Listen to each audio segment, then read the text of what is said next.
talking rap trap, greatest confident. On machine 808, that the make it kind of room for a T, A2. Hey, fuck soul and real. Welcome to the space age. Welcome to the space age. Shut. Welcome to the space age. Welcome to the space age. Welcome to the space age. PseudoKillas in the back, keeping it real. Good juju, bad juju. Watch how we ride. Anthony Bowman, vision so clear. Scope at the stars.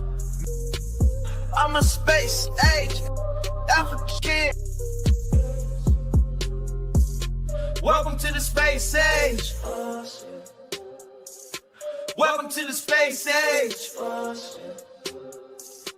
Welcome to the space age. I'm from the south, but I'm deep in the stars. Universe is mine, we born from the bars.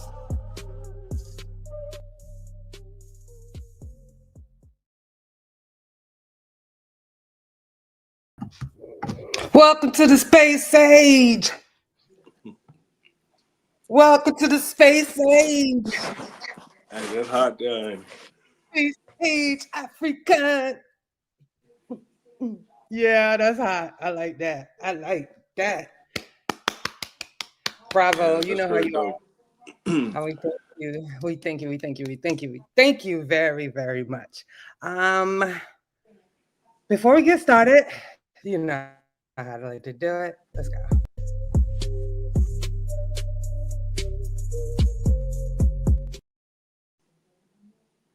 Yeah. Just had to switch it up a little bit. You feel me? Thank you for the 88,000 people in the building. It's giving me a low signal, so you know I'll hop off or I'll be looking crazy. I'll be right back, okay? But yeah, I guess we can wait for a few more people to get back in the building. Let's get at least 10 people in the building. You feel me? 10 people in the building, and then I want to go ahead and like get started. Y'all know I'll be advertising for Adidas, but check out that fit. That's that winter fit, y'all. It's a whole cat suit for the ladies, if you're wondering. It's super cute. You can put it with some heels, yes, and be doing it like that, yeah. Yeah, they gotta give me a contract or something. Oh, we got 10 in the building. So I just want y'all to get this quote. This quote is fire. I'm playing it one more time. I need a little bit more time. So, you know, I played it like 3 times, but one more time. Einstein got some banging quotes though. It's another gentleman, Arthur Clarke, that I actually, thank you. Shout out to the Birdman, right? That's like my new favorite. I feel like he's my friend, but he don't know it yet. There's another quote by Arthur Clarke. I'm gonna save it for next week though. That's pretty banging. Yo, I'm sweating. I don't know why. So yeah, but one more time with the Albert Einstein quote. And I picked this quote specifically for this discussion. I wish I had it last week, but this quote is on point. You understand? On point. So one more time, one more time, one more time.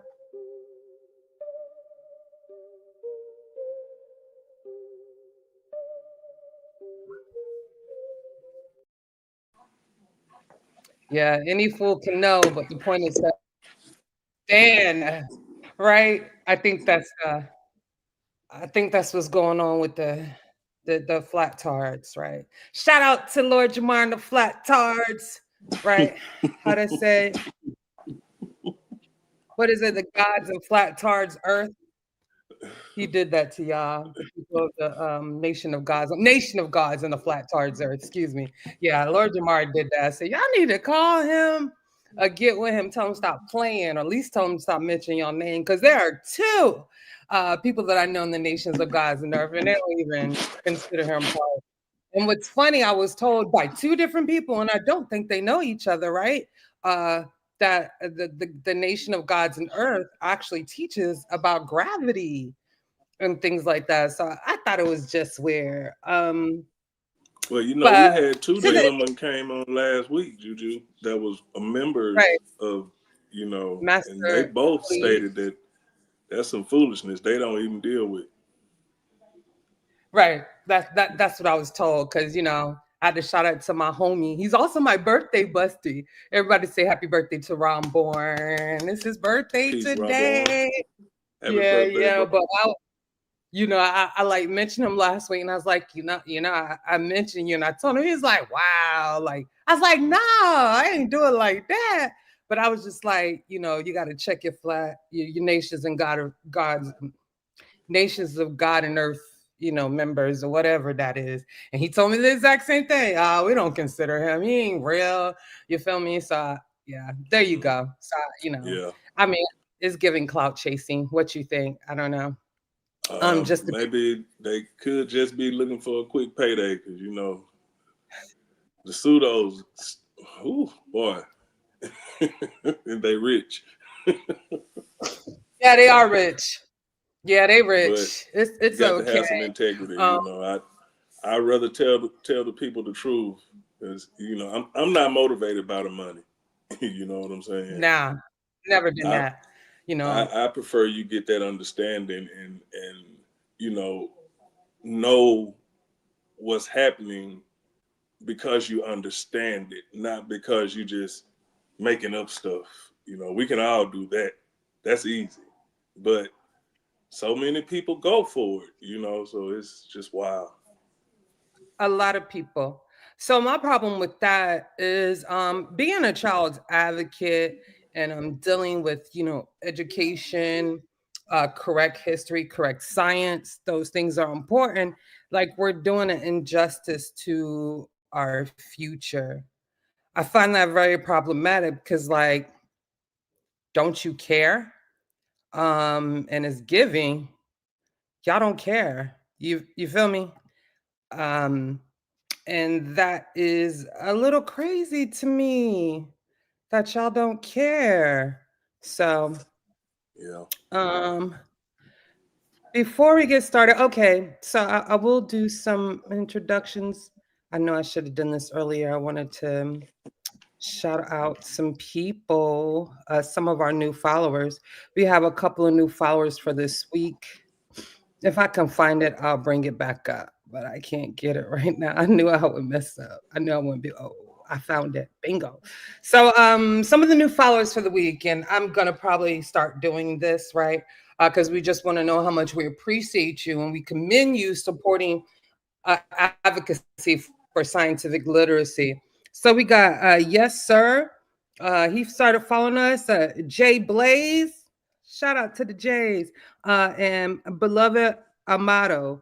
And yeah, so those are some of our newest subscribers to the PseudoKillas channel, and we appreciate it a great deal. We definitely appreciate you all. Thank you for following. For those of you who don't know, I am good juju, bad juju. And of course, that is Anthony for you. And we call him Starman. You feel me? That's Starman right there. If you're wanting to know all the pictures used in this video, and we also have them on our PseudoKillas page. We didn't copy and paste them from anywhere. Anthony has this beautiful, fantastic piece of equipment, a telescope, and he does all that work. We'll get back to it. Me and Anthony will talk about it, scheduling a time where we can be more consistent. Just for the Space Age African Club, Astronomy Club, which is connected to this, but it is separate. We do something a little different. A lot of people won't get to understand because I just think it's too complicated for people to understand, right? And people don't want to work at understanding. And that's why the quote fits. Yep.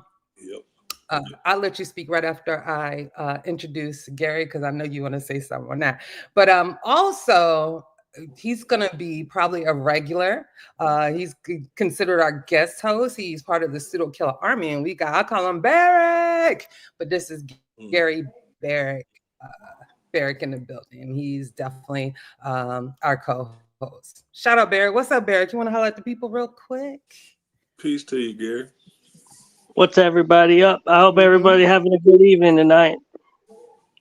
Most definitely. That's what I'm talking about. Appreciate you joining us, That's bro. what I'm talking about. Yeah, we do. We appreciate it all day. So let's go ahead and do the shout outs. Hey. Yeah, you can shorten it up, you know. Yeah, Peace hey, friend. Who else we got here? A6. Appreciate you joining in. Jody Breeze, a regular. Always appreciating your support. We got Timmy Turner. Appreciate you joining in, fam. Appreciate you. Too Smooth 71 in the house. That's what's up. Appreciate you joining us. Kung Fu Hebrew. Appreciate you. Appreciate you. My good brother Chilimbwe. What's happening, bro? Appreciate you joining in, fam. Yeah. Who else we got? And I got you and Sosa already ready, Marcus. I just got to drop it. Got a good one for you and Sosa. Who else we got? That's it. That's it so far. Anybody that's joining in. Did you say Anonymous Preem? Oh, he was Anonymous up at the top. I ain't hear that. Shout out to Anonymous Preem. Hey, you friend. I told Preem he's more than welcome to join the panel at any time. Every time. Oh, let me go ahead and do this then. Let me stop playing. Yeah, but, anytime. Yeah, we appreciate all y'all, man. Real talk. And those that are tuning in that are not actually, coming in the chat, much appreciated. Much appreciated. Yeah. We got a lot of secret watchers, and that's okay. As long as y'all support and hit the like button later. You ain't gotta be, we ain't gotta see you. That's fine. That's fine. And we also try to keep it very PG over here. You don't allow too much. We try to not do any cursing. Sometimes we slip, but we really try not to do any cursing. Yeah. But this we're trying to put our content that we used in the classroom. You know what I'm saying? And we want your babies tuning in, so we try to keep it, rated G over here with a lot of understanding going on. We're trying to get that understanding. Preem, what's happening, bro? I caught y'all. I figured I would even come on. I know the topic is pretty basic, but I don't catch y'all often, so I figured I would pop up. Oh yeah, we say what's up to everybody. Say what's up to y'all. We appreciate it. Yeah, man. Most but no, yeah, Lord J, I'm sick of that dude. I ain't gonna lie. I ain't gonna lie. You're a hot mess. Let's talk about some other pseudoisms that Lord Jamar. So he don't believe he's also a Dan Calloway follower. So he doesn't believe that the slave trade ever happened. So I think we gonna have to cut him off at the head. We got to deal with that too. I mean, with the PseudoKillas, that's what we do. And you know what's crazy? Like a lot of y'all probably don't know. That's my background. I come from a 5% background. The nation. He contradicts literally everything in our lessons. Our lessons talk about the circumference of the earth and all of that type of stuff. It's like his thing with the Kamala Harris thing. Our lessons literally say the whole world is either white or black. So her being from Jamaica or India, she's still black.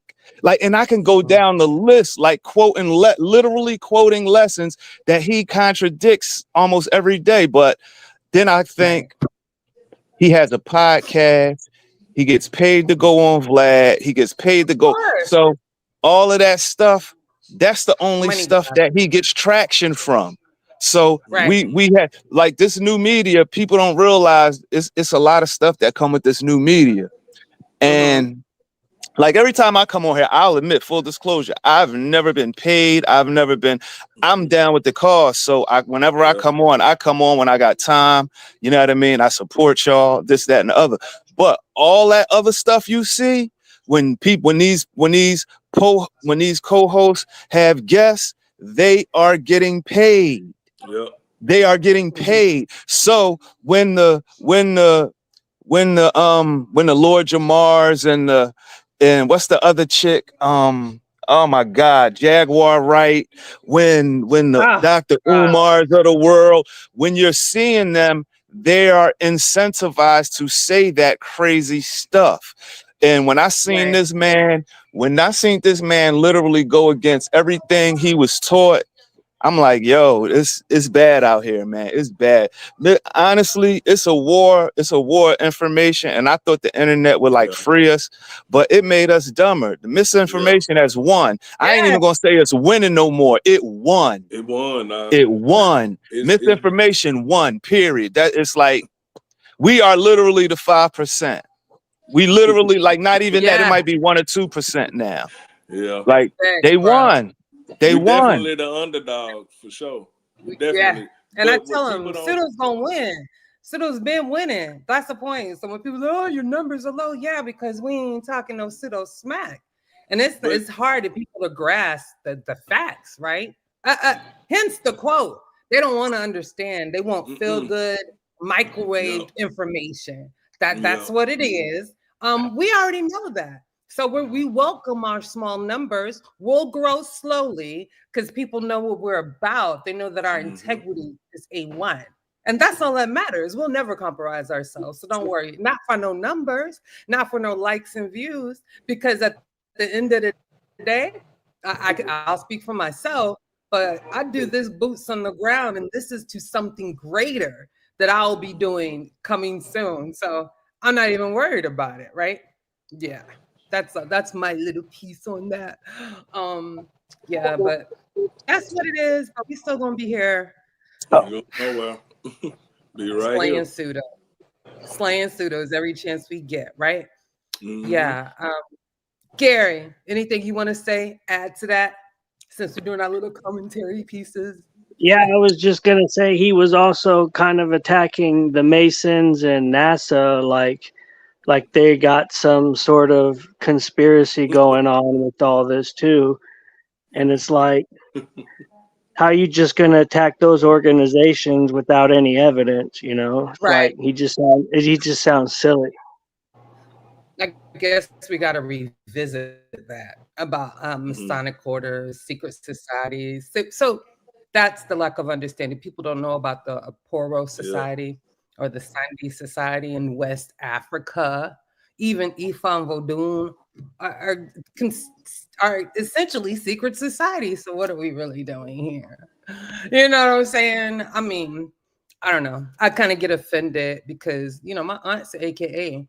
And when they speak down on Masons, they speak also down on the Divine Nine. I've heard that. And I had to check a chick because, the work my aunt does for the community, I've never seen anybody else that I know go that hard.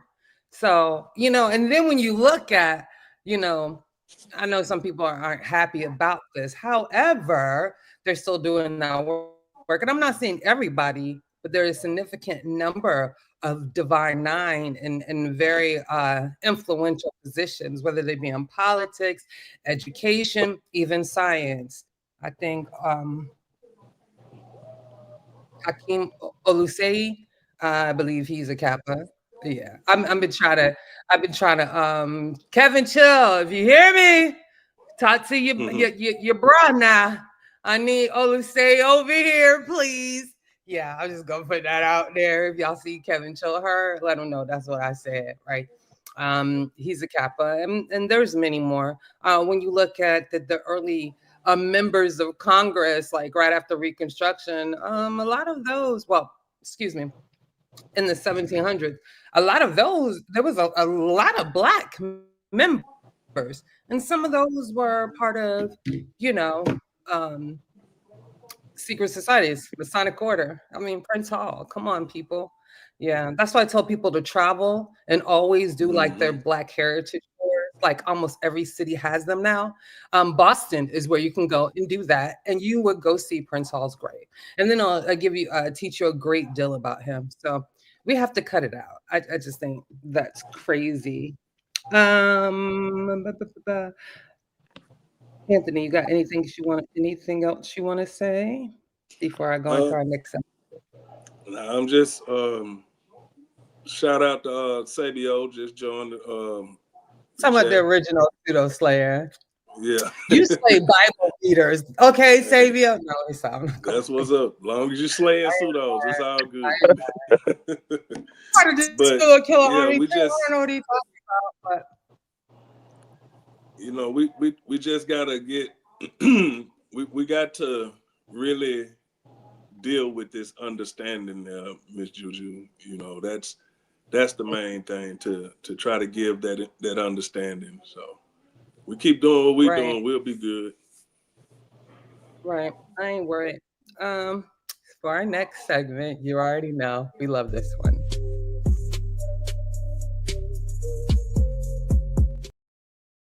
Yeah, that's cool.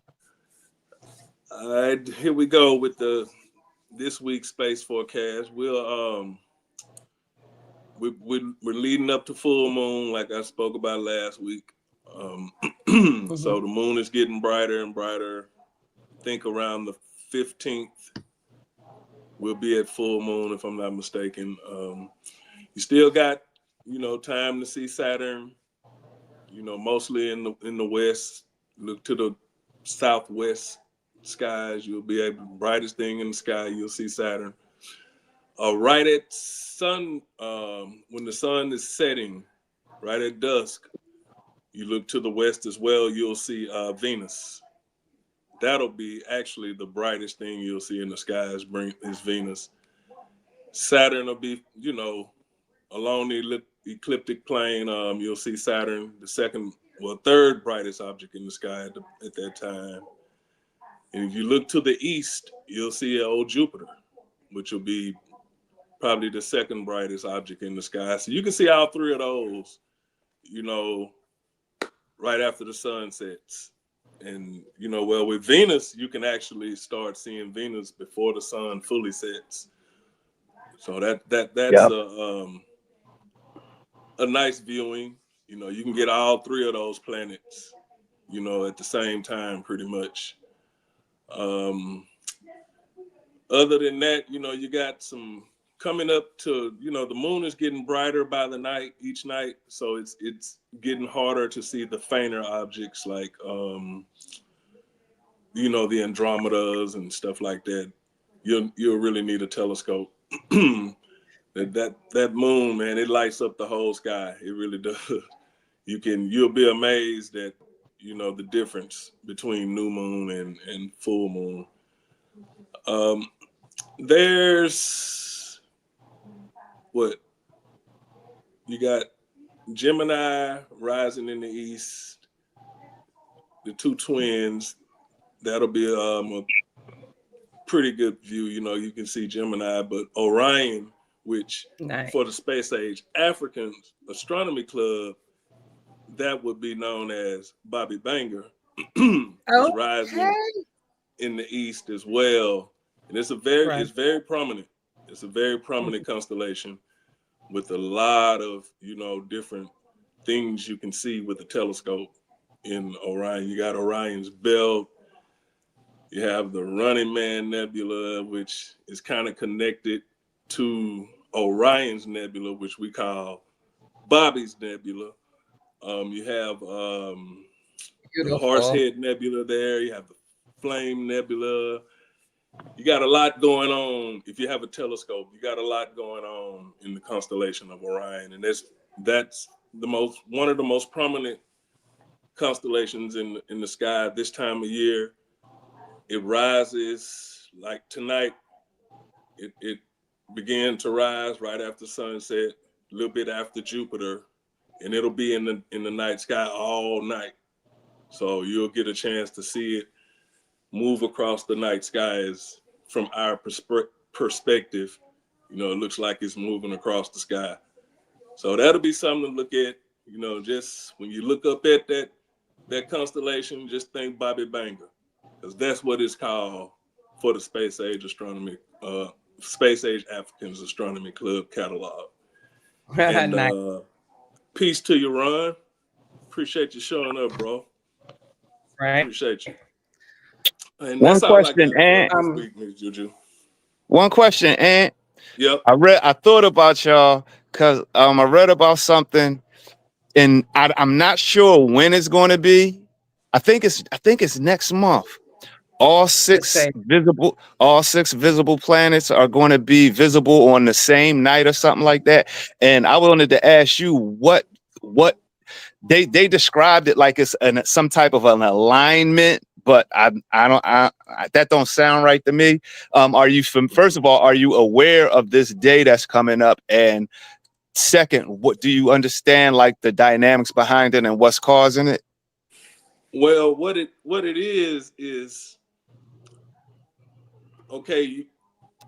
The planets won't necessarily be in alignment. That's just right. the way they look, you know, in the night sky to us. To say like Saturn is getting ready to go behind the sun on us. You know what I'm saying? So we're actually opposite sides of the sun from Saturn. But Jupiter is closer to us, you know what I'm saying, in the orbits. You know, Jupiter is pretty much on the same side of the sun as we are, because we just went into opposition with Jupiter, and that means that we're as close to each other in our orbits as we're going to get on the same side of the sun. Yeah. Now, you can actually, if you have a telescope, a big enough telescope, you can also see Uranus. Uranus is out there. It's in a little bit ahead of Jupiter. It rises a little bit before Jupiter, but you know, it's so far away. I'm not sure which side of the sun it's on, if it's on the same side of the sun, but it's there right now. So that's one you can see. So that would be 4. I'm not sure about Uranus. So to answer your question, I'm not sure about all 6. You know, I'm not sure about that, but yes, it's highly possible. I mean, well, I got you. What I'm saying is they're not actually in a line. Right. That's what, together. and that's really what I wanted to know, because it was like, and oh my goodness, I wish I had my tablet with me, because they have the exact date. It's either in January or February. Go ahead, Juju. You got it. Go ahead. Oh, what's up? You're right. Then it's not like all the planets are aligned. It's like actually impossible, but they appear to be aligned, right? They appear to be very close together. That's what it's called. So when that happens, it's called a conjunction. We just missed one. They said the next one is February 2025, around January 29th. It'll be like during that sounds about right. Yep. Yep. That's what it is. So it's called a conjunction, and maybe we'll do a show on that or explain that in another show that's consistent with that. But no, they're not like in a straight line. Again, a lot of things that we see are counterintuitive, like our eyes can trick us. So it looks like that by sight. Yeah, but it's about our perspective. It's just where we are in the you know, where we are in our orbit. You know, what part of the planet we're on, you know what I mean? Because I'm sure on certain parts of the planet, they won't be able to see it like we will be able to. So, you know what I mean? Right. I get it. But I just thought that was interesting, because I do look up, and it was the last few years where I realized like a lot of those stars were actually what we thought was stars were actually planets. Actually, the Islamic flag, we have a star in our, like the sun, moon, and stars. That's actually a planet. Because when it's a crescent moon, when it's a crescent moon, that's actually Venus. It's not a star, but it's depicted. It's depicted in the flag as a star. So yeah. And honestly, whenever it's the crescent moon, you can see it. You can see it, and like you'll see the crescent, and then on the open side of the crescent, if you just pan to whatever the opposite side of it is, you'll be able to see Venus right there. It happens on a regular. It happens about once a month. So didn't they mistaken planets for stars early on? Yep. Yeah. Well, Yeah. if I'm not mistaken, that's what planet Was it means in what Greek or something. It's like wandering star or something like star? that. Yeah, yeah. I think I heard Mm-hmm. somebody say that. Facts. Who was that? But yeah, you'll hear in before too long, you'll be seeing, instead of seeing Venus and Saturn in the evenings, you'll see it in the mornings. And Mm-hmm. that's because it has come around the sun. Mm. So it'll Mm-hmm. start rising right before the sun. Just like now they're you can see them. I mean, Mm-hmm. they're there, but you can't see them until, the sun gets low. You Right, know what right, I'm right. saying? Because the sun it's so huge and bright, it just lights up Drowns the them whole out. sky. Yeah, drowns them out. But they are there during the daytime. You just can't see them until the sun sets. So before long, like I said, in a few months, you won't be able to see Saturn and Venus in the evenings. You'll see them in the mornings. Mm. Mm-hmm. And like with that crescent moon, that crescent moon, the brighter, I mean, when we build up to full moon, the brighter the night sky gets, because the moon just lights it up. But with that crescent moon, you're not getting a whole lot of light from the moon. Right, So you get to interference. see You get to more see more. Yup. of what's out there. And excuse me, y'all, but peace, posterior. Appreciate you joining in, fam. Appreciate you joining in. Hey, But posterior, guys. you know that moon ain't no joke, man. Especially that full moon. It hurts you. It's beautiful, but you won't really get a chance to see nothing else. Only the brightest objects in the sky, which are the planets. Mm. You Yep. know what I'm saying? And some of the more prominent stars. But when that moon is thin or to close to nothing, new moon, You can see a lot. bro, man, that's the best time to go out with your scope. Bro, I You don't don't even even have, really need a bro, telescope. I don't even have a scope. I just go out on the porch and smoke a spliff and I just be checking it. That's it. You know what I You mean? don't need a I ain't even telescope gonna at new lie. moon. You can Yep. use your phone. You can, I Yep. mean, yeah. But the And moon, I've the actually full done moon that. is It's beautiful. faint, but you can take pictures on your phone of them. You'll see it. It'll be you'll probably have to like explain what it is, because it almost look like it's debris on the phone, or it's just like a, you know what I mean? It's not as prominent on your phone, but you can definitely see it. You can Yeah. definitely see it. So that's what's up. And I wanna it was something you said earlier, Preem, when you was talking Stop about, playing, Sabio, y'all before we pull a foul out on you, okay? No, I'm just kidding. y'all So when you was funny. talking about y'all teaching the circumference of Earth, Yeah. how do you get the circumference of something flat? That was my point. It's like, bro, you were. But again, it's like, oh my goodness, I just get so upset. I'm like, yo, I wish I had access to those platforms. It's like, it's That's literally funny. right there in our lessons. I want to actually drill him, because if I would go at him, I wouldn't go at him like everybody else. I would go at him straight from lessons. Yeah. I would go at him Yeah. straight from lessons, and that's all it would take. And it's like, yo, the lessons describe the slave trade. They describe, they got the whole Asiatic thing, the whole Asiatic black man, and what that means, and the understanding behind that. It's just so much, man. And it's like, this man is bought. At this point, the only conclusion I got is he just bought and paid for. He realized, because the one thing he knows how much he gets paid. He knows what topics he's talking about that gets the views. And it's human nature. You're gonna give people what they want. And if they want that, and I've noticed over the years, that's been the only time I see him is when he's talking about flat earth, or when he's talking about whatever the latest conspiracy theory of the moment is. He has embraced all of it. I think at one point he even said, I don't believe none of that shit. Whatever they say, I believe the opposite. And once he went there, he just got all the way out there. Yeah. It's wild, man. He's on that white man science has no validity type BS. Exactly. And Um, we a lot of us confuse contrarianism with critical thought. No, you just a sheep going in the opposite direction. oh, That's all. say that again. That's all. For real. You know what I mean? You That's the that same as the sheep. You just saying, oh, everybody going that way. All right, I'm gonna go that way. That's that barbershop logic, Preem. Yeah, definitely, man. It is what it is That's at what this we call it. point. Like I It's say, the they barber. won, man. They won. I hate to say it. but They we won. still gonna fight the good fight. Yeah, how about I'm it? gonna add one more What? thing. I'm gonna add one more thing to this this week's space forecast. So if you've forgotten, Friday the 13th, which happens to be the Queen's birthday, I'll be 49. Oh, Dig happy that. birthday, Juju. What you say? You'll be 19. And I know, right? yeah, That's yeah, what's up. yeah, pretty much. And I'm be smiling big because a known pseudo, you know, he was talking about. He's the Charles Murray guy. He told me that I look like I've been chewing on rocks.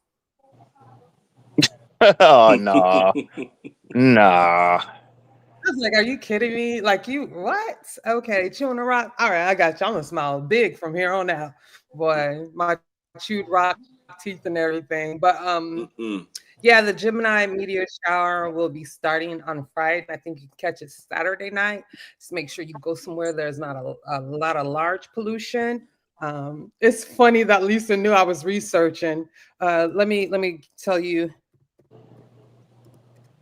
I want to give you the duration. Let me see if I can give you the duration real quick. Well, because the duration is gonna be really good. It's gonna be like what 100 per hour. It's gonna be something like that. I believe like 100 per hour, and that's really good for a meteor shower. A quick correction from what I said last week on that. The best time to see it would be, when it's at meridian, more than like, when you're actually looking out, up or out. Straight up. When it's at its highest point, because it'll be the darkest. I think I said I gave you the time that Gemini would rise, but that's not actually the best time to see it. You know what I'm saying? Because too much light. Too much light low on the horizon. The best time to look at, well, really any objects in space, planets, anything. The best time to look at them is when they're at what they call meridian. That's the highest point as it looks like it's rising, then it starts to set. That highest point is called meridian. So that's the best time to look at it. And that's between 11 and 1, right? Yeah, pretty much. Yeah. It depends on the object though. You know what I'm saying? It pretty much depends. Oh, my bad. I thought you was talking about the moon. No, it could be, anything, whatever you're looking at. It's just whatever. Okay, I got you. You have less atmosphere to look through when you're looking straight up. You know what I'm saying? There's less atmosphere than when you're looking horizontally towards, the ground. Angle of refraction. Because the atmosphere kind of acts like a piece of glass and it reflects the light. So if you're looking straight up, the angle is straight, so more light is coming straight through. Yeah, exactly. See, the atmosphere is kind of like water. When you're trying to look, through it. If you're looking, straight, it's like you're in a pool and you're looking up in the pool. You know how everything looks blurry and moving? Right. When you're in the water and you're looking underwater, it's smooth. You know what I'm saying? Yeah. So it's kind of like the same effect. When you're looking straight up, you can see those objects in space a whole lot better because you're looking through less atmosphere than trying to look at it low on the horizon. You know what I'm saying? Right. So it's kind of like that effect. Those angles. Swimming pool. Those angles. Yeah. It's kind of like looking straight ahead versus your peripheral vision. Yeah. Looking straight ahead, it's a lot of clarity. But when you start side-eyeing, your nose get in the way, things get a little blurry. and all of that. So it's kind of the same principle. Yeah. Gary, you want to add anything? No, I'm good. Okay. And we had a few more people come in, Miss Juju, before you get Go ahead. going. Shout them out. Herbert Giles, appreciate you showing up Mm-hmm. as always. Thank you, Odio, Herbert. what's happening, bro? Appreciate you joining us. Peace, Odia. That's my Balenciaga friend. Yeah. That's what's up. 5 times. You be talking fashion for real. It's cool. I mean, I love 5 it. times. Appreciate you joining us. Appreciate it as always. Well, he Appreciate only like one artist, and that's Balenciaga. So I don't know. Let me Ramon, stop. appreciate you showing up, Shout Ramon. out.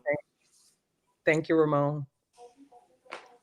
You got him. So let's get right.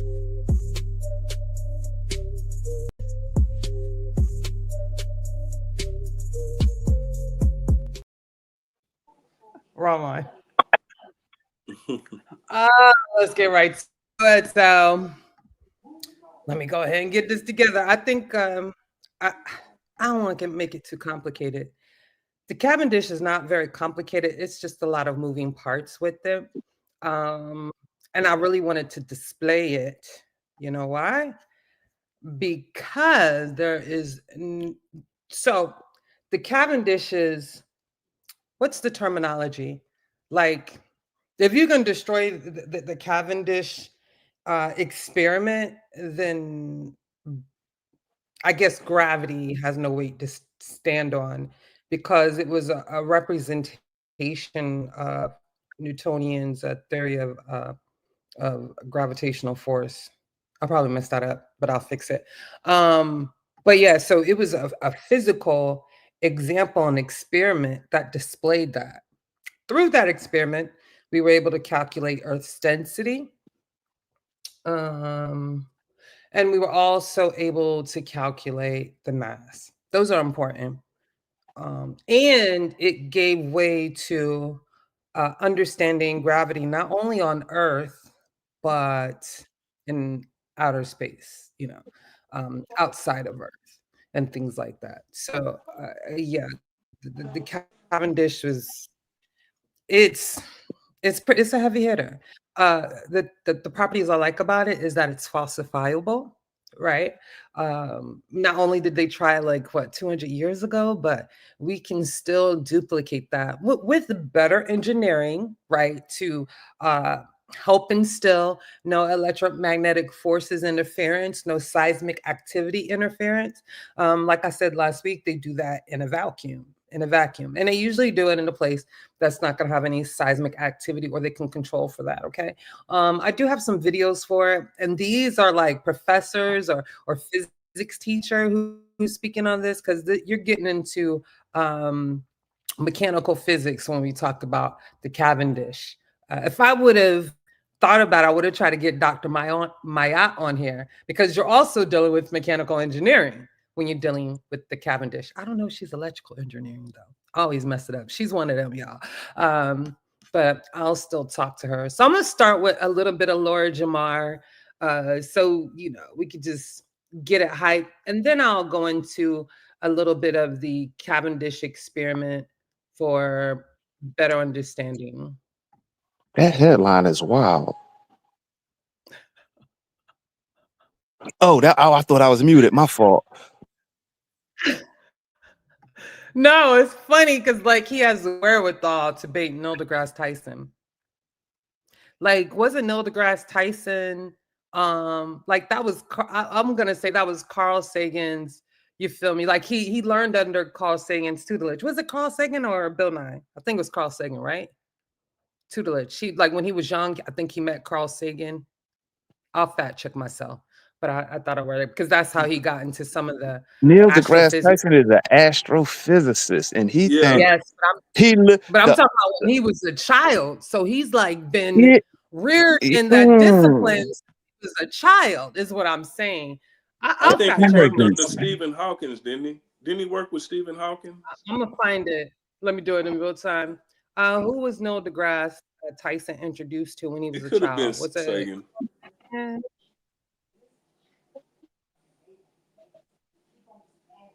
I'm not Carl sure who he Sagan. worked under. Yeah, Carl but I know. Yeah, he ran a planetarium. Like Yeah. his. Bill Nye mm, runs the Planetarium Society. Like I'm yeah, probably and gonna it's like in the arrogance of this dude to think that you even have the deserve to wherewithal. be in the same room other than being a goddamn spectator with that man.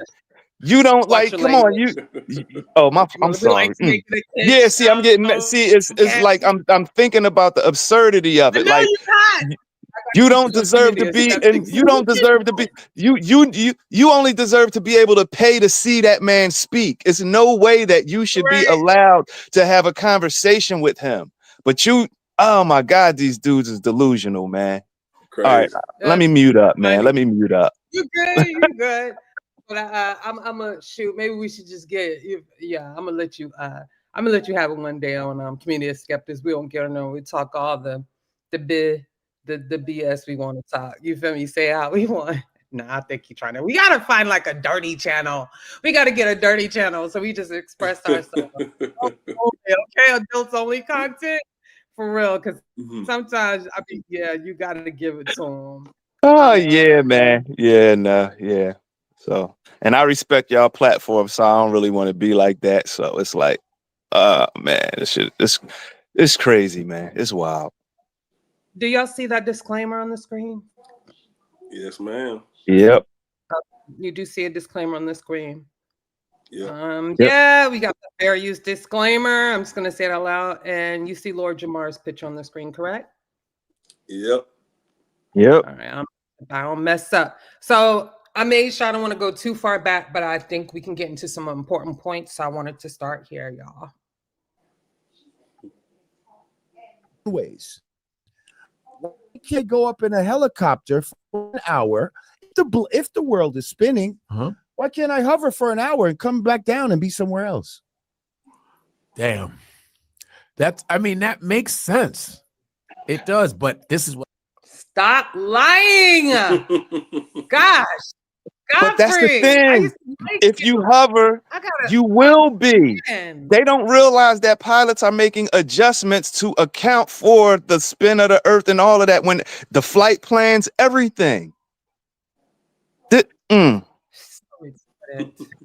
Right. So retarded. I cannot stand them. Okay, let's continue. What I heard. I was talking to a former fighter pilot, and they go up to 50,000 feet, 20,000 something more feet. And I said, do you see the curvature of the earth? He says, yes, we do. He's lying to you. He's a Mason. I guarantee it. Damn.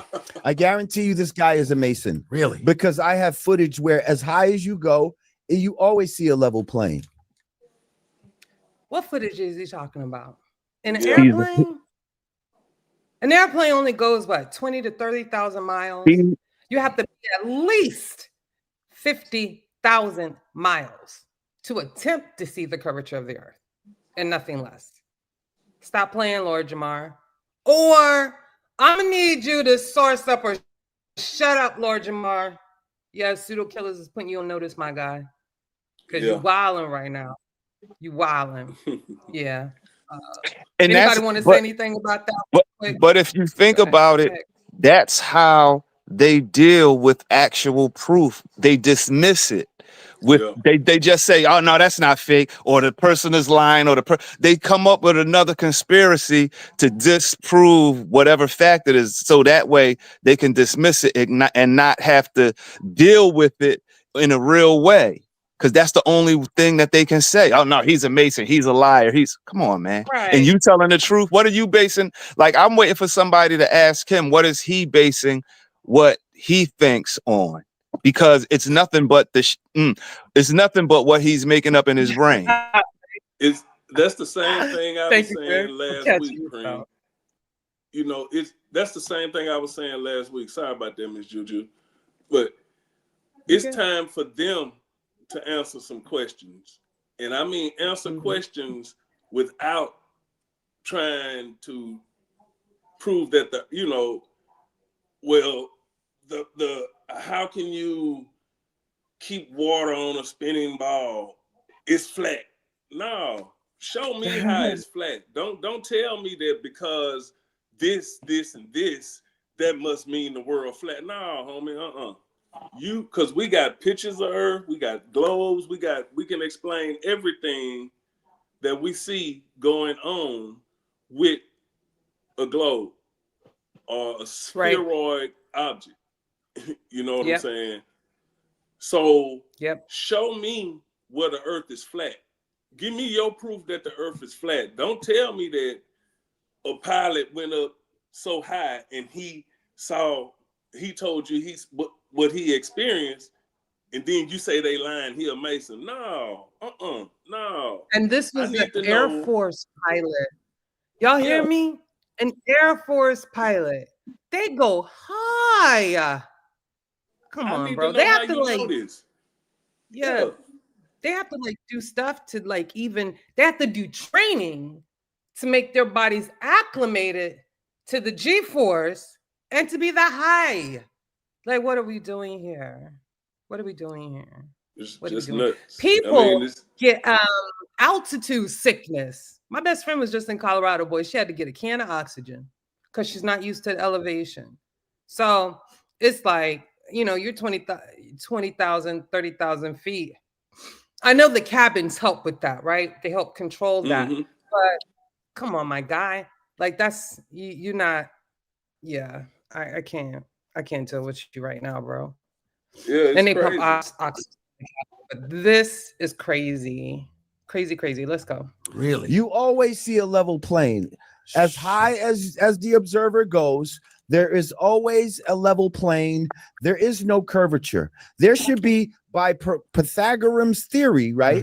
There should be 8 inches of curvature per square mile. Visible curvature that you see. Pythagorean theorem has nothing to do with a sphere. Absolutely nothing. It's about triangles. Absolutely nothing. A squared plus B squared equals C squared.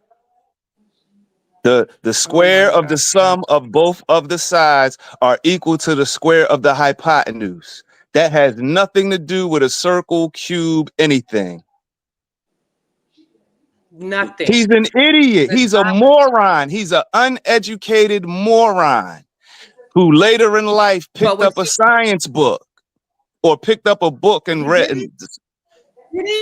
Did he?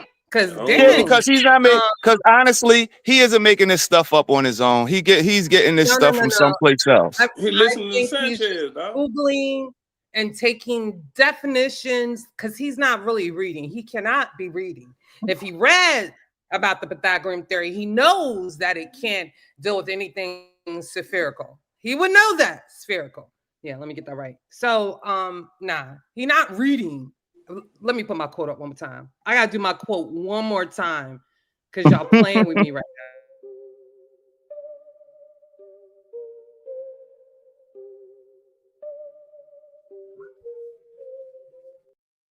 now. And the crazy part, we have a saying, and right in line with Einstein, the gods have a saying: understanding is the best part.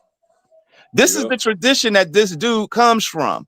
That's what makes me so mad, because I know his foundation, and everything he's saying goes against what he knows and understands to be the truth. Unless he completely abandoned it, and then, you know, that's a whole different thing. Well, he saw that money Sanchez was making. Yeah, I said that's the money grab. Me and Anthony agreed that it's got to be a money grab because my guy, like, what are you doing? Let's continue with this wild display of information. We do not see such curvature, sir. This is some bullshit that they use to create, basically to take out aviation. So let me ask you something. Yes, the Big Bang Theory. When's the last time an explosion, which usually destroys things, created something? Ooh. Go ahead. I know y'all want to get on that right there. Number one, the Big Bang is not an explosion. As we went through that last week. I'm gonna reiterate. Yeah, it's a misnomer. The name, but the name was created to kind of give people, non-scientific people, a frame of reference. It's not a literal thing. No, And it was never meant to be. It's just it's a metaphor. The expansion of space and time. You know, that's basically what the Big Bang is now. It's a, like Preem say, it's a misnomer. People call it a bang, and when you hear bang, you just automatically you think but that's just a way that they see. The human brain works. It's not good at abstract. Only it's very few people among us that are actually good at abstract thought. So the average human needs a frame of reference. If you're going to explain to them something they've never experienced, you have to give them something that they can relate to kind of explain it. And the Big Bang, that was the way. A rapid expansion is like an explosion, but it's not. They're saying that the early space-time expanded so quickly you would think it was an explosion. But because that's the only frame of reference that we have that comes close to what it actually was. So it's just the ignorance astounds me, man. And then people platform him. And then this headline, Lord Jamar proves flat earth to Godfrey. Godfrey's a goddamn comedian. Watch your mouth. Oh, I'm sorry. See, and this is why I got I need you to practice for me. I'm trying to make this children, okay? Children is the goal, okay? Right? Because we want to get them interested in you're right. I don't want to get y'all show banned. Yeah. Look, it was so funny because I got on God Killer because he made this comment talking about the pseudo killer dam. And I was like, I said, if you don't go and correct that comment, right? He's like, what you talking about? A dam is a thing that, blocks things, it protects and stuff like that. I said, oh, I thought you was talking about a dome. He's like, yeah, I don't be wanting to cuss, so I try to make it elementary. I was like, okay. So yeah, y'all got to keep it elementary. Everybody on track, because I know all right, woosah. Like the input. Ronald, I love this comment. So it's just spherical geometry is different than Euclidean geometry. Lord Jamar is just talking on the side of his neck. We all agree, but I think that's an excellent comment. Like the Pythagorean theorem ain't got nothing to do with it, my guy. Nothing. So that's telling right there. Y'all should have been like jumping off board or typing in the comments like, you don't know what you're talking about, my guy. You feel me? Like something, but nah, y'all just let him pass. Y'all let him go. There's no way in the world. But the people in the audience probably didn't know. But listen, man, trying to find out either. The interesting thing about the United States is we got too much technology for the BS anymore. It's way too much technology that you can fact check yourself. I do it all the time. But you know what, Juju, you have to be able to comprehend what you're reading. 52% of the United States reads below a 6th grade reading level. So if you read below a 6th grade reading level, you can be shown the answer and you can read it. You'll be sounding out the words and everything, but you won't have a clue about what's the idea that's being conveyed. And that's the problem. Most people are functionally illiterate. And that seems like wild to say that, but that you can go Google it right now. 52% of Americans read below a 6th grade reading level. That's we talk about this every day. We talk about illiteracy rate being correlated with imprisonment rates, right? But there's also another correlation. The correlation that along with that, a lot of this is not only barbershop talk, but it's jailhouse talk. A lot of this stuff, you know what I'm saying? We know that it's either they didn't graduate from high school, they were dropouts, and they ended up in jail some type of way. So there is a direct correlation, and there's they have evidence and research to show for that, which is mad crazy. And that's why it's important to, you know, start with your children, you know, read to them. We're in the womb. You feel, especially for the men. I mean, if your lady ain't doing it, then, you know, offer that suggestion. Buy your lady some children's books so she can read to that baby. Like, make it a thing where she has to take at least 15 minutes before she go to bed and read something to the baby in her womb. Then continue those practices outside of the womb. That those things are important, along with playing jazz and classical music. I can keep going. Yeah. So yeah, those are the things like we need to make normal. Like make that, normalize that in Black culture. I think that'll be awesome. Can we normalize that in Black culture? Because you know what, I'm finding out everybody thinks Black culture is ghetto culture. That's a whole nother show, but I got a lot to say about that. I'm gonna continue because I ain't even got to the Cavendish. We already had an hour. Oh God! Billions of years ago. No, it's because that's what they told us. Right. That's when can I do an experiment? Right now, they're doing a hadron collider, trying to fucking find the God particle because they're trying to find creation out of destruction, and you never will because there was a lie. Before we go, I just fundamental want to say to the parents, lack of understanding. Wait a minute, let me say this. Let me say this. Parents are watching. I apologize for the video, but we have to make these points. Okay, go ahead. Because Lord Jamar is definitely. Go ahead, Preem. Oh no, I was just saying that. Oh my God, he's talking about the God particle and all of that stuff. That again, the God particle isn't like they are looking for that God particle. Yes, it's not like a God in a religious sense.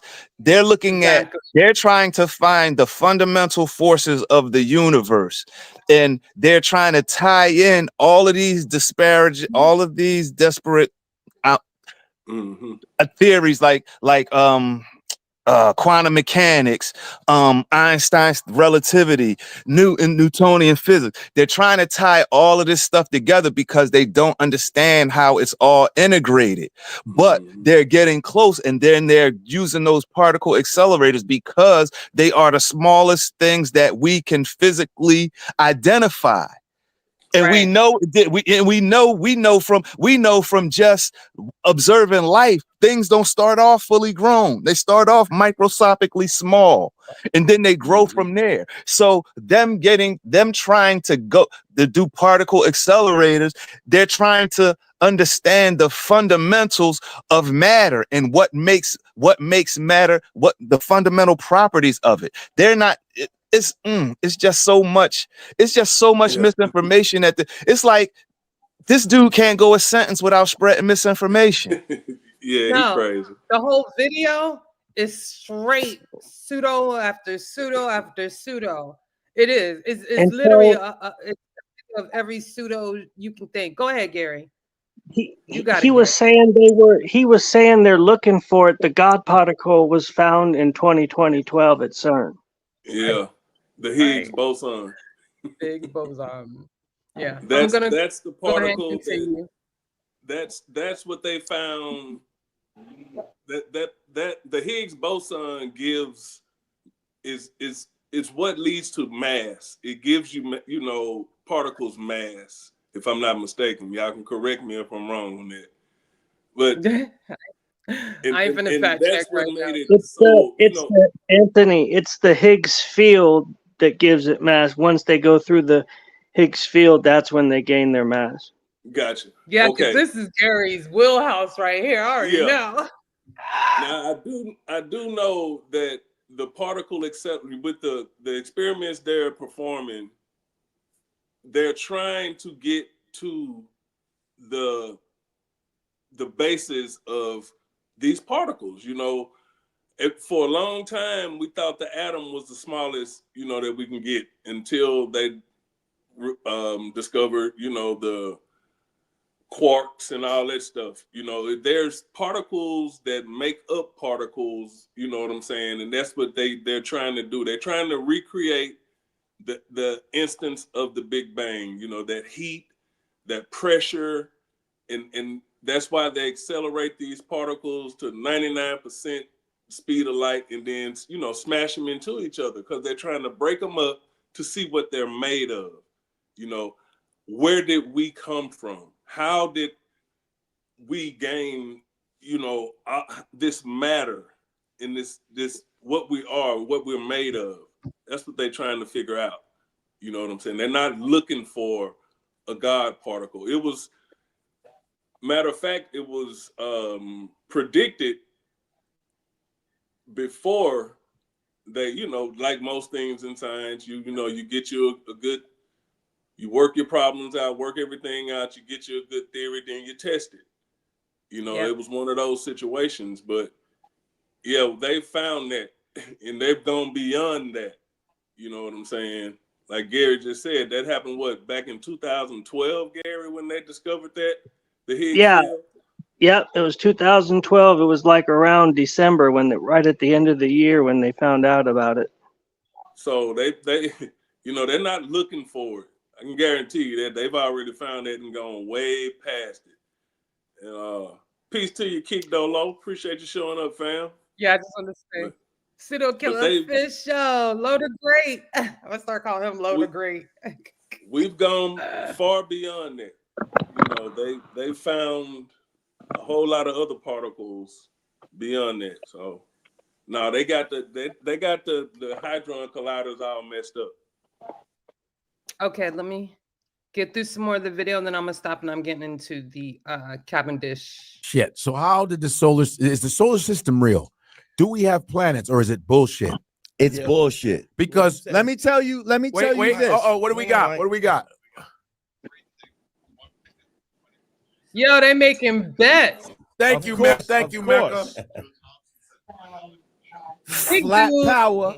The big dude is all my flat panthers out there. Peace to you. Wait a minute. Let me. Please, thank you, Mecca. Thank you, Mecca. Listen to what he says. Flat power. All my flat panthers out there. Peace to you. Please to the gods money in it. And the flat earths. Let me repeat that. Please to the gods and the flat earths. How disrespectful. My God, yo, you really, Lord Jamar, you have out of hand. Flat Panthers? Oh, you finna play with that? Oh, it's a religion. Now I'm extremely offended. Bro, that's crazy right there. It's cult-like. I'll come back to some of the video later. That's crazy, bro. It's cult-like. Why would you do that? That's like mad disrespectful. It's money in it though. It's a movement. He's trying to make himself ahead of a way of thinking. He's working on getting his following. He's trying to steal Sanchez audience. Is that what you're saying, Preem? Yep. Got to do something after you rap. Got to do something. Them old school shows. I come from the hip hop business. Them old school shows don't pay a lot. Plus you gotta break it down 3 ways because don't nobody want to hear him rap by himself. That's stupid, bro. So shout out Zane. Yeah, you right. So that 10 stacks broken down 3 ways ain't much. Nah. Just enough to get you there. Before I get on to Cavendish, so there are a few people that I watch videos. They really help me out. I have subscribed to their channels. I hope you do too. I already shouted out Professor Dave. He's like our friend over here. And also the Birdman. He's pretty awesome. If you didn't get his link last time, check out last week's video. Birdlink's link is in there. And I think his video was the best as far as debunking Lord Jamar. But a few new people, and these are either professors or high school teachers that teach like AP chemistry and physics and things like that. So I have Andrew Bennett Science, really good. Some of the videos that I'll attempt to show a little bit of will come from these gentlemen that I'm mentioning. Steve Maud, really good. Science Discussed, that's a good channel.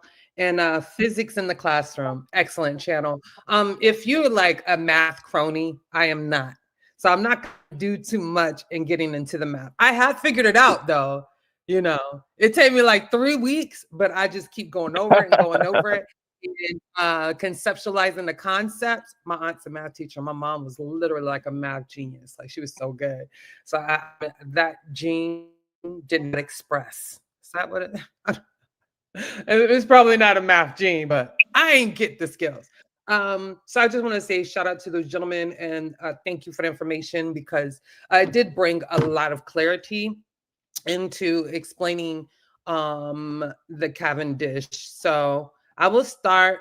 So I feel like we have not done a lot of, you know, our commemoration, like we always, you know, focus on a scientist, right? So along with talking about it, we're going to dedicate this to John Mitchell. This is John Mitchell. John Mitchell is that guy. John Mitchell is that guy. Like, I'm not even going to read from my notes because I want to make this quick and I'll just get into it. Anything that I missed that I think that was important, we'll probably do one more show on this.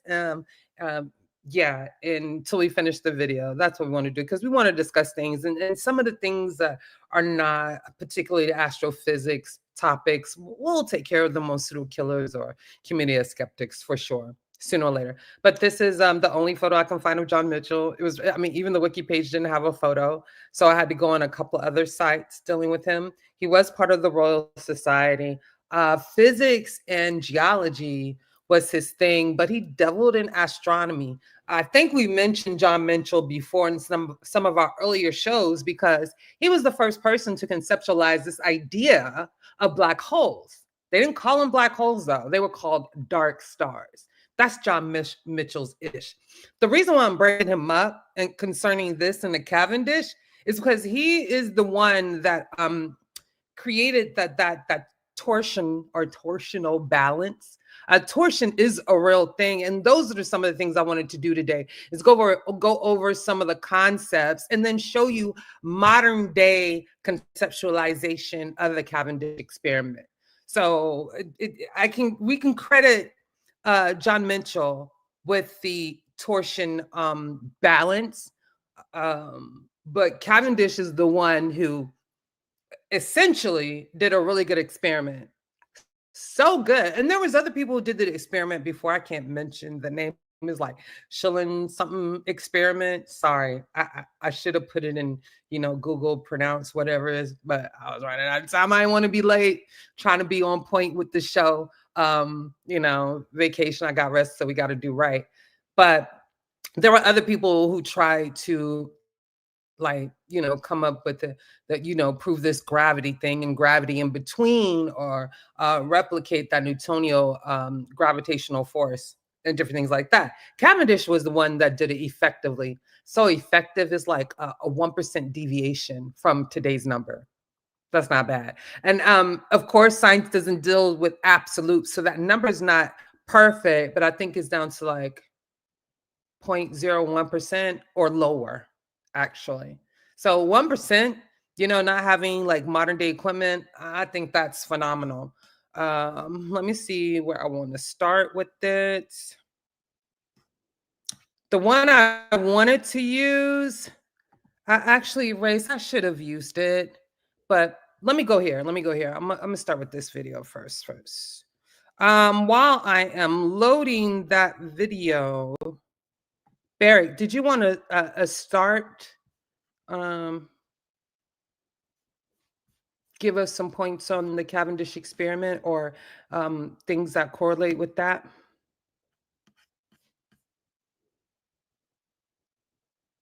Barrick, maybe not.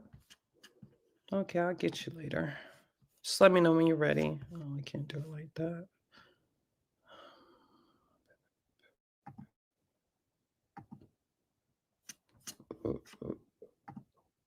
No dead air. Space age African. Space age African. Yeah, I'm on. I got to read working, Miss JuJu. What? I was reading the chat. somebody made a great point. He said people are made by explosions every day, because when you look at cell division, when a sperm fertilizes an egg, that initial cell division, it literally looks like, when you look at it under an experiment, I'm sorry, under a microscope, it literally looks like an explosion when those cells are dividing, when the sperm hits the egg and then the cell division starts. So somebody made a great point. That's Kung Fu Hero. Shout out to Kung Fu Yeah, Hero. that was a cool point. I was reading the chat. That was 100% on point. That's definitely Kung Fu Hero. So that is my disclaimer for the video I'm about to show. And of course, this is one of the gentlemen that I use to have a better understanding. This is Steve Mold. Yeah, I think he's very good. I like this video. In this, he's going to explain the Newtonian gravitational force, right? But he's also going to show like the equations. So this is the video. If you're like that math freak, you feel me, and you want to get it like that, watch this video. He's very good. But I do understand the equation, okay? But yeah, I'm not. I know my weaknesses. Yeah. So here we go. Here we go again. Do the same thing. And this is going to be very short. Here we go. Thanks to Simon Foster at Imperial College London, because it just so happens that they have this beautiful lab bench example of the Cavendish experiment. It's much smaller than my setup, but it's also much more precise, and it has some really clever features. Need to run Windows on your Mac?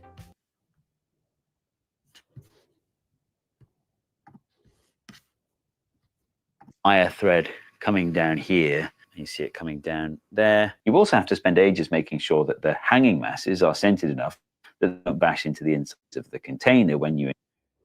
Just to let you know, when we get through this video, I will show you what the old experiment looked like.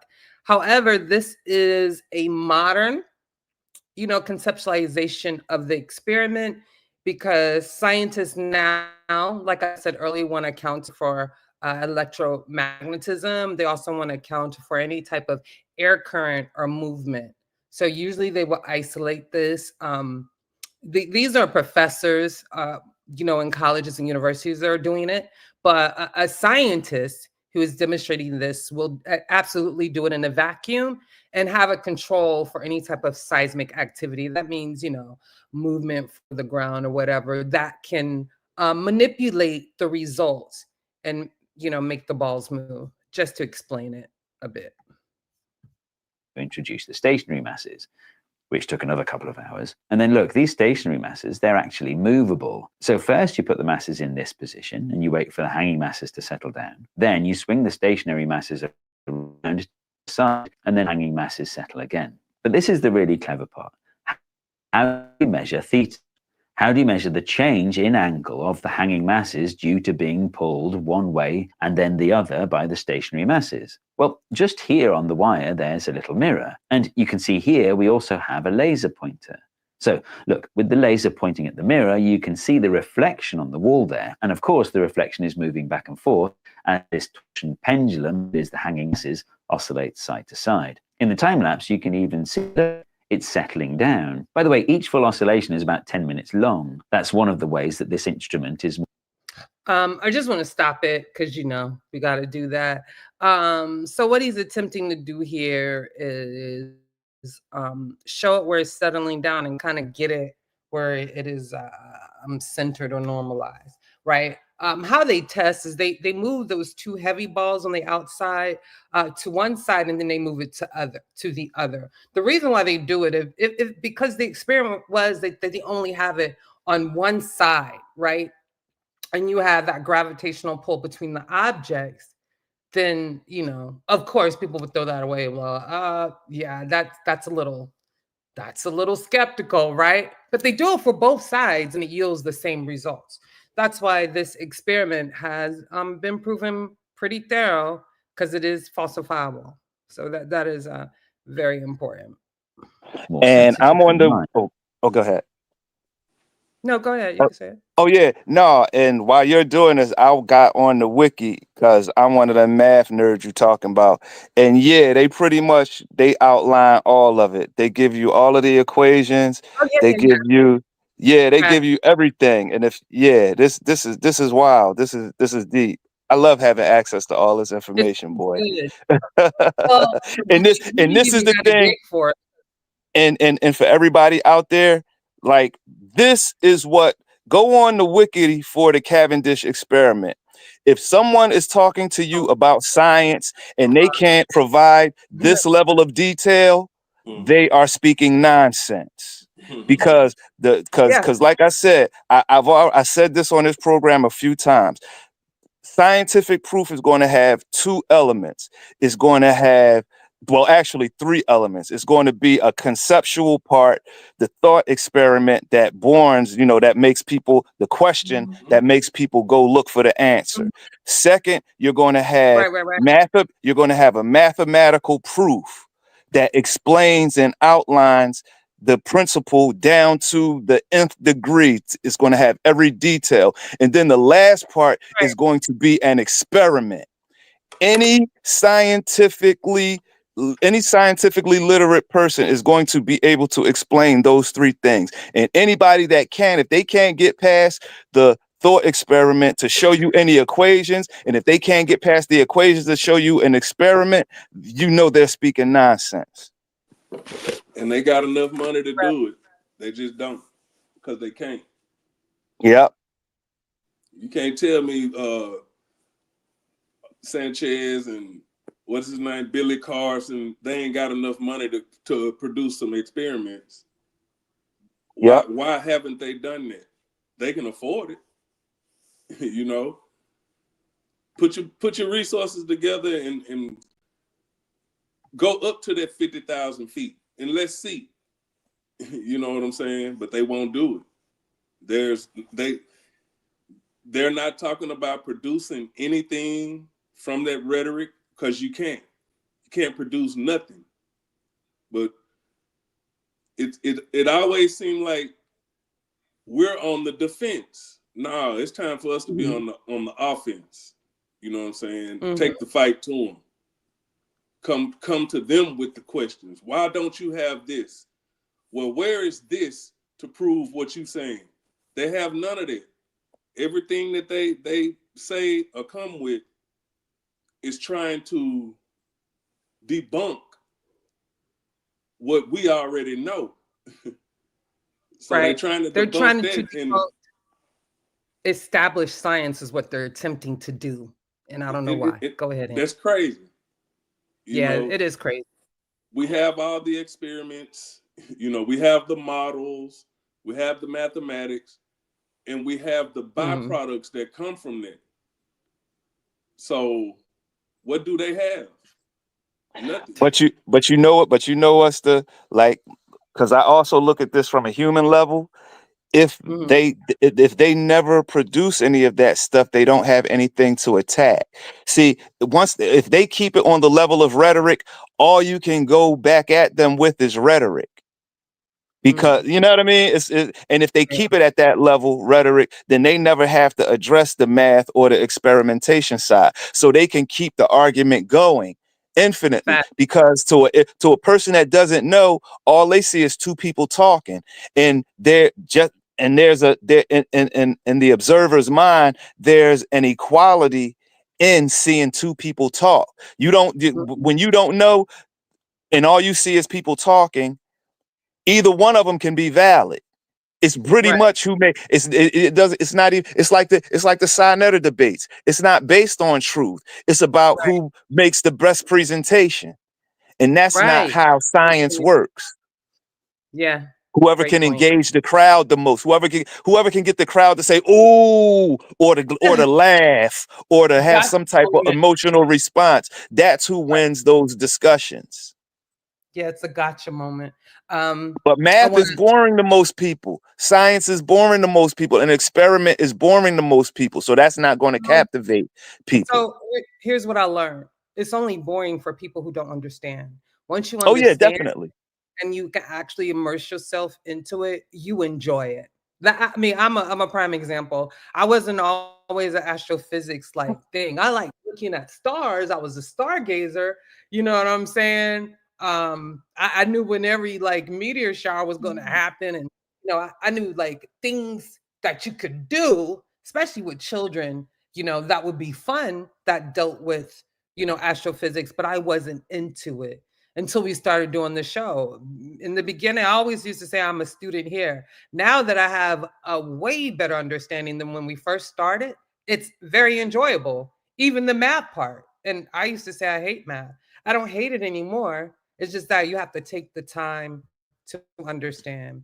I got to continue this because we already have a lot of time and I want to get through some more stuff. So let's go. Longer oscillation period tells us that there is a much smaller restoring force from the twisting wire, meaning the position of the hanging masses will be more affected by the gravity of the stationary masses. It also means that this whole thing takes a heck of a long time. So I hope you'll forgive me for, at this point, deciding that the equilibrium position is about here. Right, that's what he's trying to figure out, the equilibrium. Before I go on, though, I'm gonna give you a few points, okay? Give you a few points. So I told you about he was in the John Mitchell. This individual was in the Royal Society. I told you about his conceptualization of what we call black holes now. Oh, geez, I just lost it. There was he was also the one we can credit with this idea of seismic waves, John Mitchell. So John Mitchell is that guy, right? They usually position him as the most unforgotten scientist because he was very well versed in many disciplines that we call science, like astronomy, geology. And if I'm not mistaken, he also built telescopes. One that he built was a refracting telescope, and somebody bought it, the one he built after he died. So John Mitchell is that guy. He's that guy. So it's behooving to me how someone this accomplished that you're trying to say like is all BS, because when we're talking about 1724, 1793 is when he passed. He was born on Christmas in 1724. And this is like a lifetime of work that you're doing to test and retest and get it together. Now for torsion. So I talked about the torsion balance last week, but I didn't give you all what torsion was. So I'm just going to give you a brief little definition of what torsion is. And of course, I'm gonna get my definitions from Wiki. Most people can't even get past Wiki, so why even go harder? But I have some other, and I'm not nearly talking about you all, but I think like the easiest understanding of something is sometimes the best, okay? So this is solid mechanics is where you'll find like this idea of torsion, and it's basically the twisting of an object due to an applied torque. So now we gotta go understand what torque is. I got that for you too. Torque in physics and mechanics is a rotational analog of linear force. So if you take a wire and you twist it, that's like the force is gonna cause it to like retwist, but that also creates like a type of power. Like individuals, what I said, mechanical physics and even mechanical engineering, they have to understand these concepts of torque and torsion, especially when you're building machinery and things like that. Other disciplines use this, but this is torque and this is torsion and torque. And the Cavendish experiment accounts for these two things. So John Mitchell did not come up with torque. Let me see if I can find it. It was another gentleman who actually did, like he coined the term. However, the idea of torque was already known and used greatly before it was ever coined as torque, okay? In torsion. So those like are a few, I guess, informational points that's good to know. Okay, here it is. Yeah, the term torque, it was actually credited to James Thomason in 1884. And I'm giving you the timeline because one thing that I like about the Cavendish experiment is it actually shows step in science, right? even before modern science, it shows the steps, and it also shows how all fields in science in some way or another can be related by different systems, right? Like torque and torsion, like you can also find those applied in other things as we see here. You know what I'm saying? So I think that's fun to understand. And that's something that we always reiterate, right? Science is about steps. People just didn't pull it out their head the way it is. It took a lot of work, took a lot of practice, took a lot of experimentation. It definitely took a lot of mathematics and equations. And with that said, I'm going to go to my next video because this is going to tie everything together. This is why Flat Earthers, Flattards, Lord Jamar and the Flattard crew, that's what's going to be your name. You can't get past this. You cannot get past this at all. This isn't the other guy. I think this one was, let me see. I want to say this one was the physics classroom video. Okay. Wow. Okay, this is another. No, you're good. Again, if you're into the math, get this video. It's so good. It's so good. I want y'all to read this first. I'll read it out. And honestly, the math helps you understand it more, because I'm just looking at these equations, like that top equation, F gravity is that's pretty much saying that the force of gravity is inverse of the square of the distance between, because when you put 1 over something, that's the inverse. So it's an inverse relationship. Facts. So because we know that gravity pulls things to yeah, the center. So exactly. You have to account for those Yeah, things. so so the math and the equations, even if you don't fully understand it, if you just understand what the variables mean and you understand like high school level algebra or trig, you're gonna have a better mental picture, a mental grasp of the principles and what they're actually trying to communicate. And the fact that, and see, I know enough math, physics, and science to know, one, that they're not making it up, that they just don't pull this stuff out of thin air. They can't. It's impossible because it's a process. There's no way you can. Yeah, and it's just crazy. And it's just crazy. And honestly, you can go with this stuff. You could go as deep as you want to get. Now, it's not easy. Because let's face it, physics and chemistry and trigonometry and calculus, all of those disciplines are difficult on their own. The thing with this type of stuff is it incorporates all of that. So you gotta kind of have a good foundation in all of those principles to really understand this stuff. And you can just tell people who converse about it and just have no foundation at all. And Lord Jamar is one of those people. I call it ignorant, but and arrogant at the same time. It's definitely, okay, I don't know what it's doing. Yep, that's basically what you're saying, Prima. They loud and wrong. Yeah, yeah. Barrick, you got anything you want to say? Nope, okay. I'm good. Okay, I got the video. Let me go. Let me do this. Why did it stop?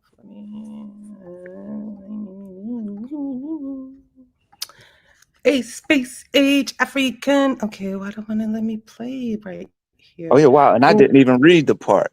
And see, yeah, that's the thing. And as I'm looking at your slide, it's pretty much saying exactly what I said, but I didn't even read it. I just looked at the equation and said, oh, that's an inverse relationship between the distance. It's common sense. And that just means the closer something together, the more the attraction is going to be. So, and that's why we're stuck. And that's why we're stuck to the planet, because we're so close.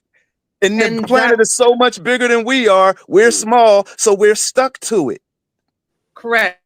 And that's why Cavendish cannot be denied. So check it. They account for the distance between the objects in the experiment.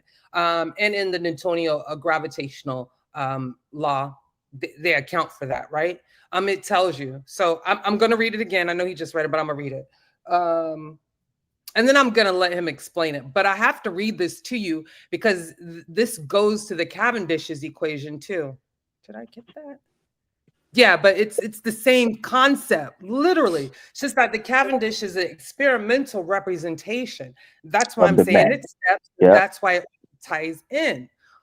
So the force of this is the law of universal gravitation. Sorry, Newton's law of universal gravitation. This is what the Cavendish experiment proves. So the force of gravitational attraction, which is of force gravity, between any two objects is inversely proportional to the square of the distance between the object's center. And then the second part of that law is the force of gravitational attraction, force gravity, between any two objects is directly proportional to the product of the masses of the two attracting objects. So in another piece, I don't know if it was in this or another one, so one of them accounts for the bigger mass object and one of them accounts for the smaller. This experiment usually works like a bigger object is attracting, gravitationally pulling or attracting a smaller one. That's usually how this works. That's why usually when you see binary systems, it's usually one star bigger than the other. When you see planetary systems, the sun is usually bigger than the planet. You understand what I'm saying? And that's why.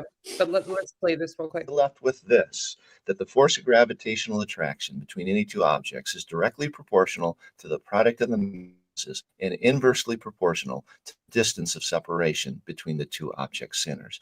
And this is Newton's universal law of gravitation.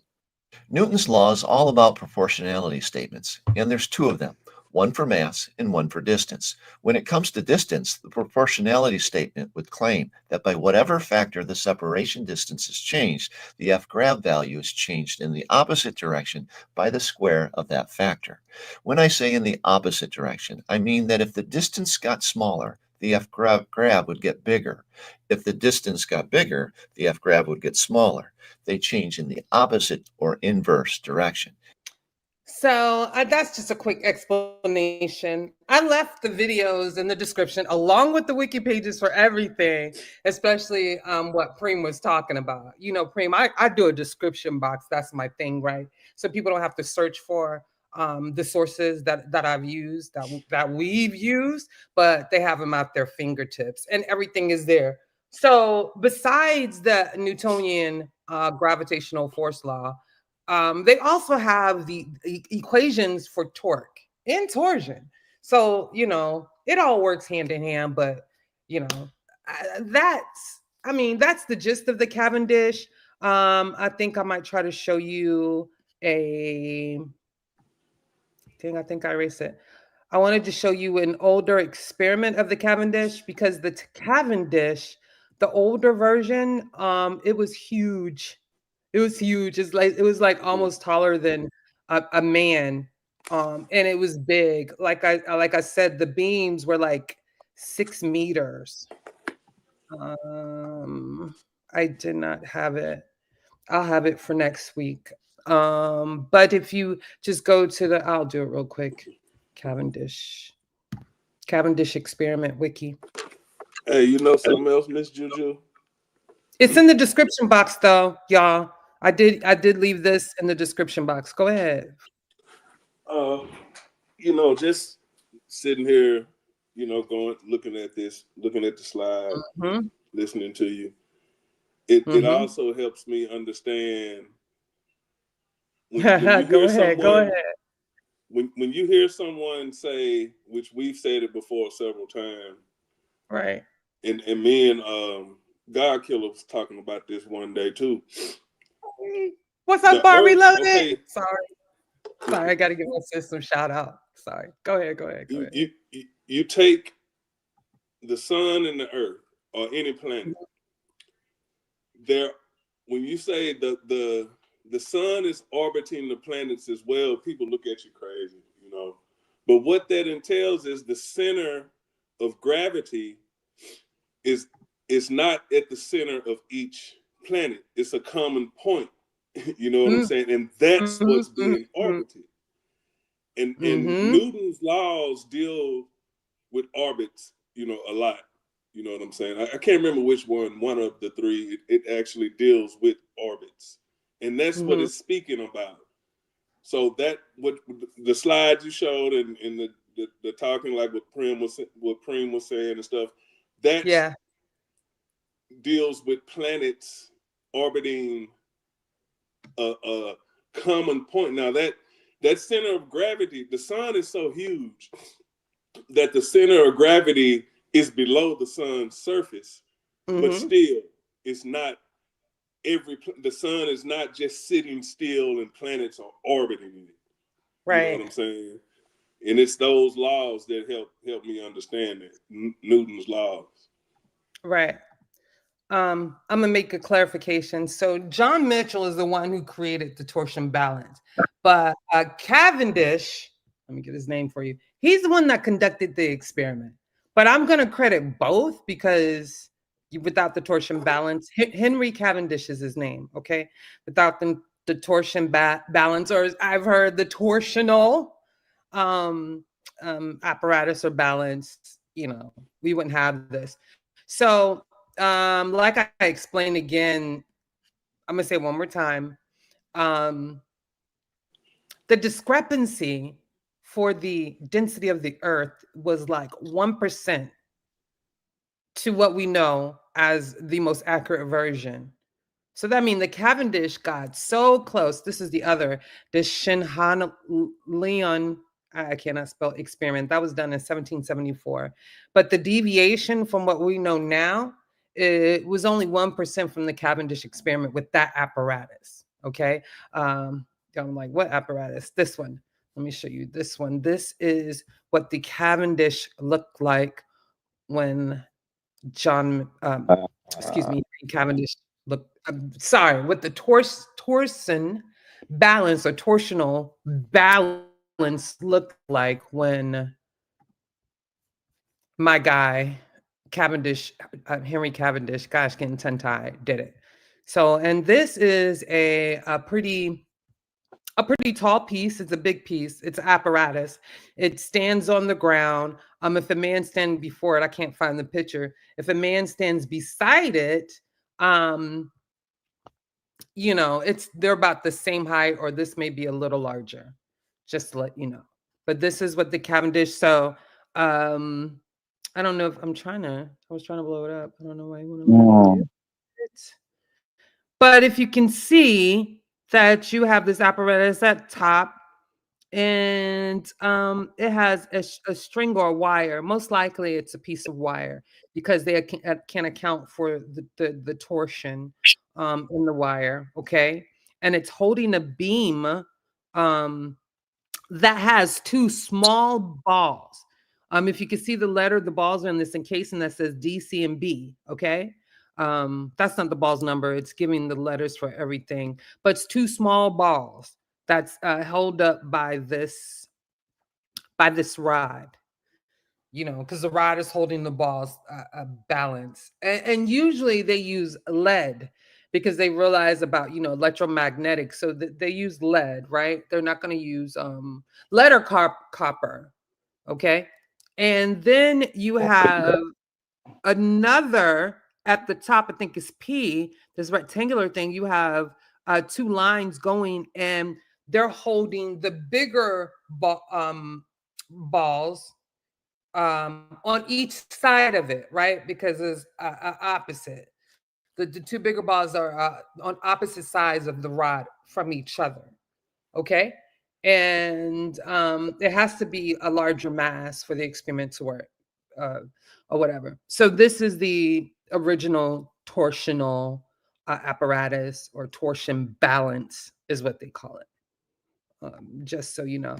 So that gives you some insight on the Cavendish experiment. I found this necessary for people to understand because flat earths like to take this and try to discredit it. And of course, I have some notes to why they try to discredit it and how. So I think we can go through this a little bit. How did I get over here? All right. So, and I'm going to read notes because, you know, Einstein also said, never memorize things you can look up. Shout out to Einstein. Oh yeah. He got down to the There, important stuff. Yeah, right. that's my dude right there, Um, man. yeah. Einstein, we were supposed to expose this, but Einstein, if I might be wrong, but I don't think so. One, he was part of the NAACP. He was very adamant against like racism and things like that. Mhm. And two, if I'm not mistaken, he paid for Rosa Parks' mortgage or something like that. I Yeah, will make sure that I have it correctly, it's but pictures of him. It's pictures of him speaking yes, at Lincoln University. That's the sure is, HBC. That's the sure is, HBCU. That's up. I'm from Philly, so exactly. that's the HBCU. We got 2 HBCUs up in this area, Lincoln and Cheney. And he taught That's at one correct. of. He taught at Lincoln. He did.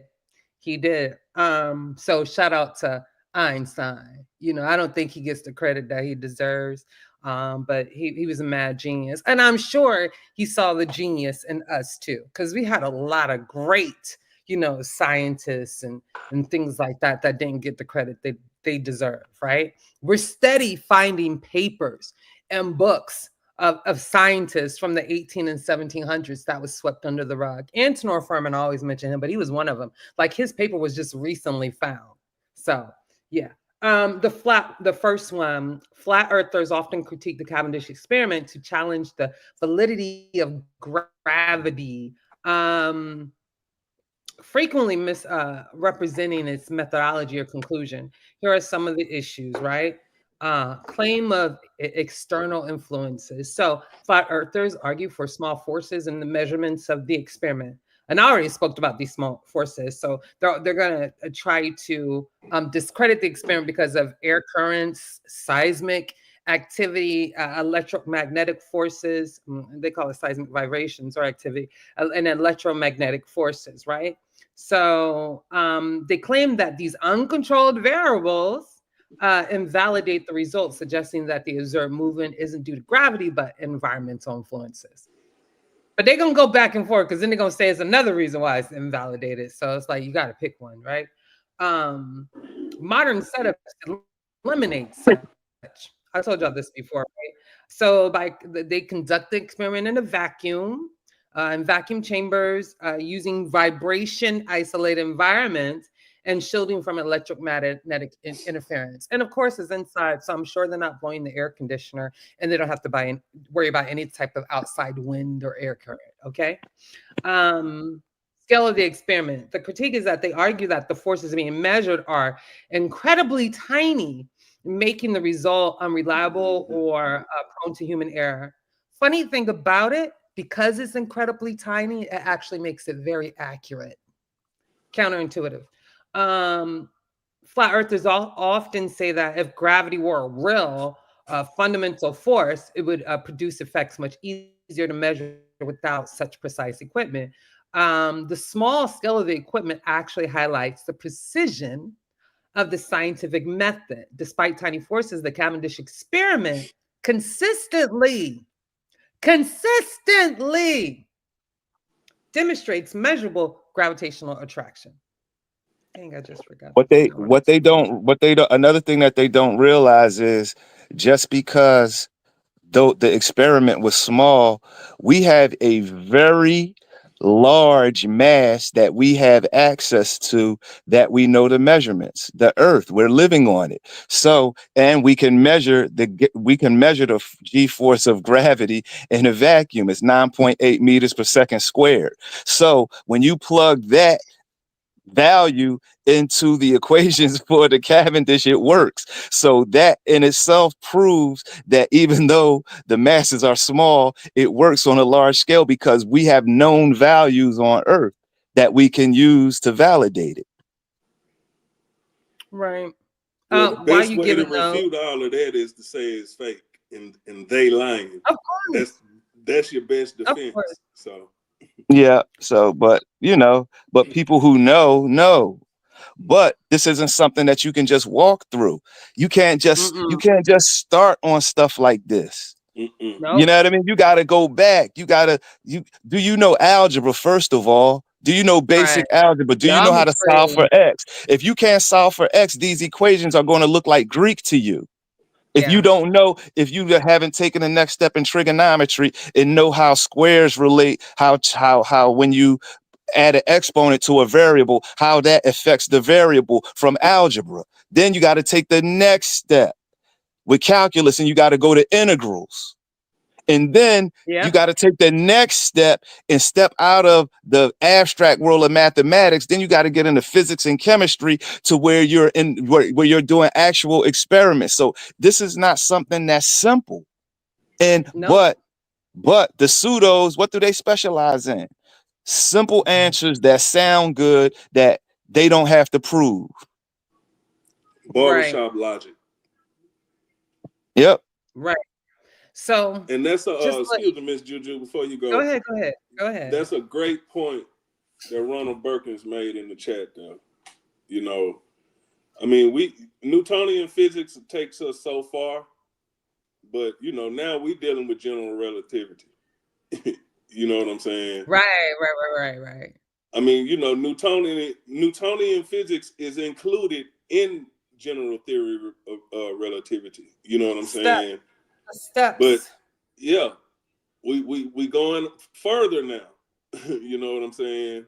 See, like I said, Newtonian physics, it deals with a lot of orbits and stuff like that. Mm-hmm. But when you get further out into the cosmos, you need a different tool. And that's where we're at now. You know what I'm saying? We dealing with general relativity, but like I said, it includes Newtonian physics. Definitely. It doesn't replace it.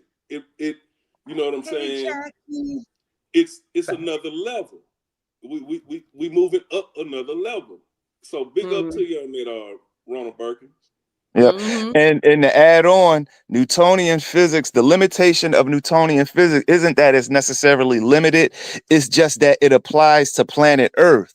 And then, but once you move to another planet or another celestial object, because the mass is different, the gravity is different. That's why you have our gravity is different from the gravity on the moon, which is different from the gravity on Saturn, which is different from the gravity on the sun, which is different than the gravity on an asteroid. So, and that's the difference. Newton was just dealing with here. He was just dealing with here, explaining what's going on here.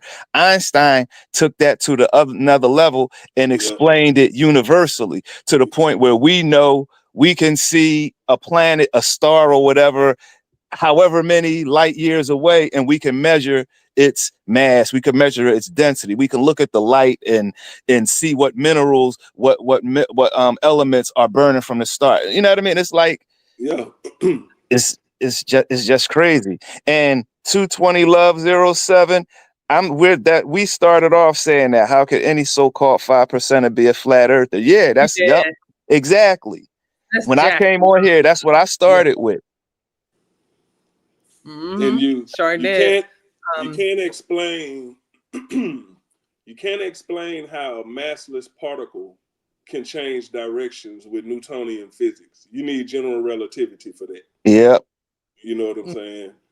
That's how you get light to curve, because it has to be whatever the light is within that's making it curve, because there's nothing to attract the light.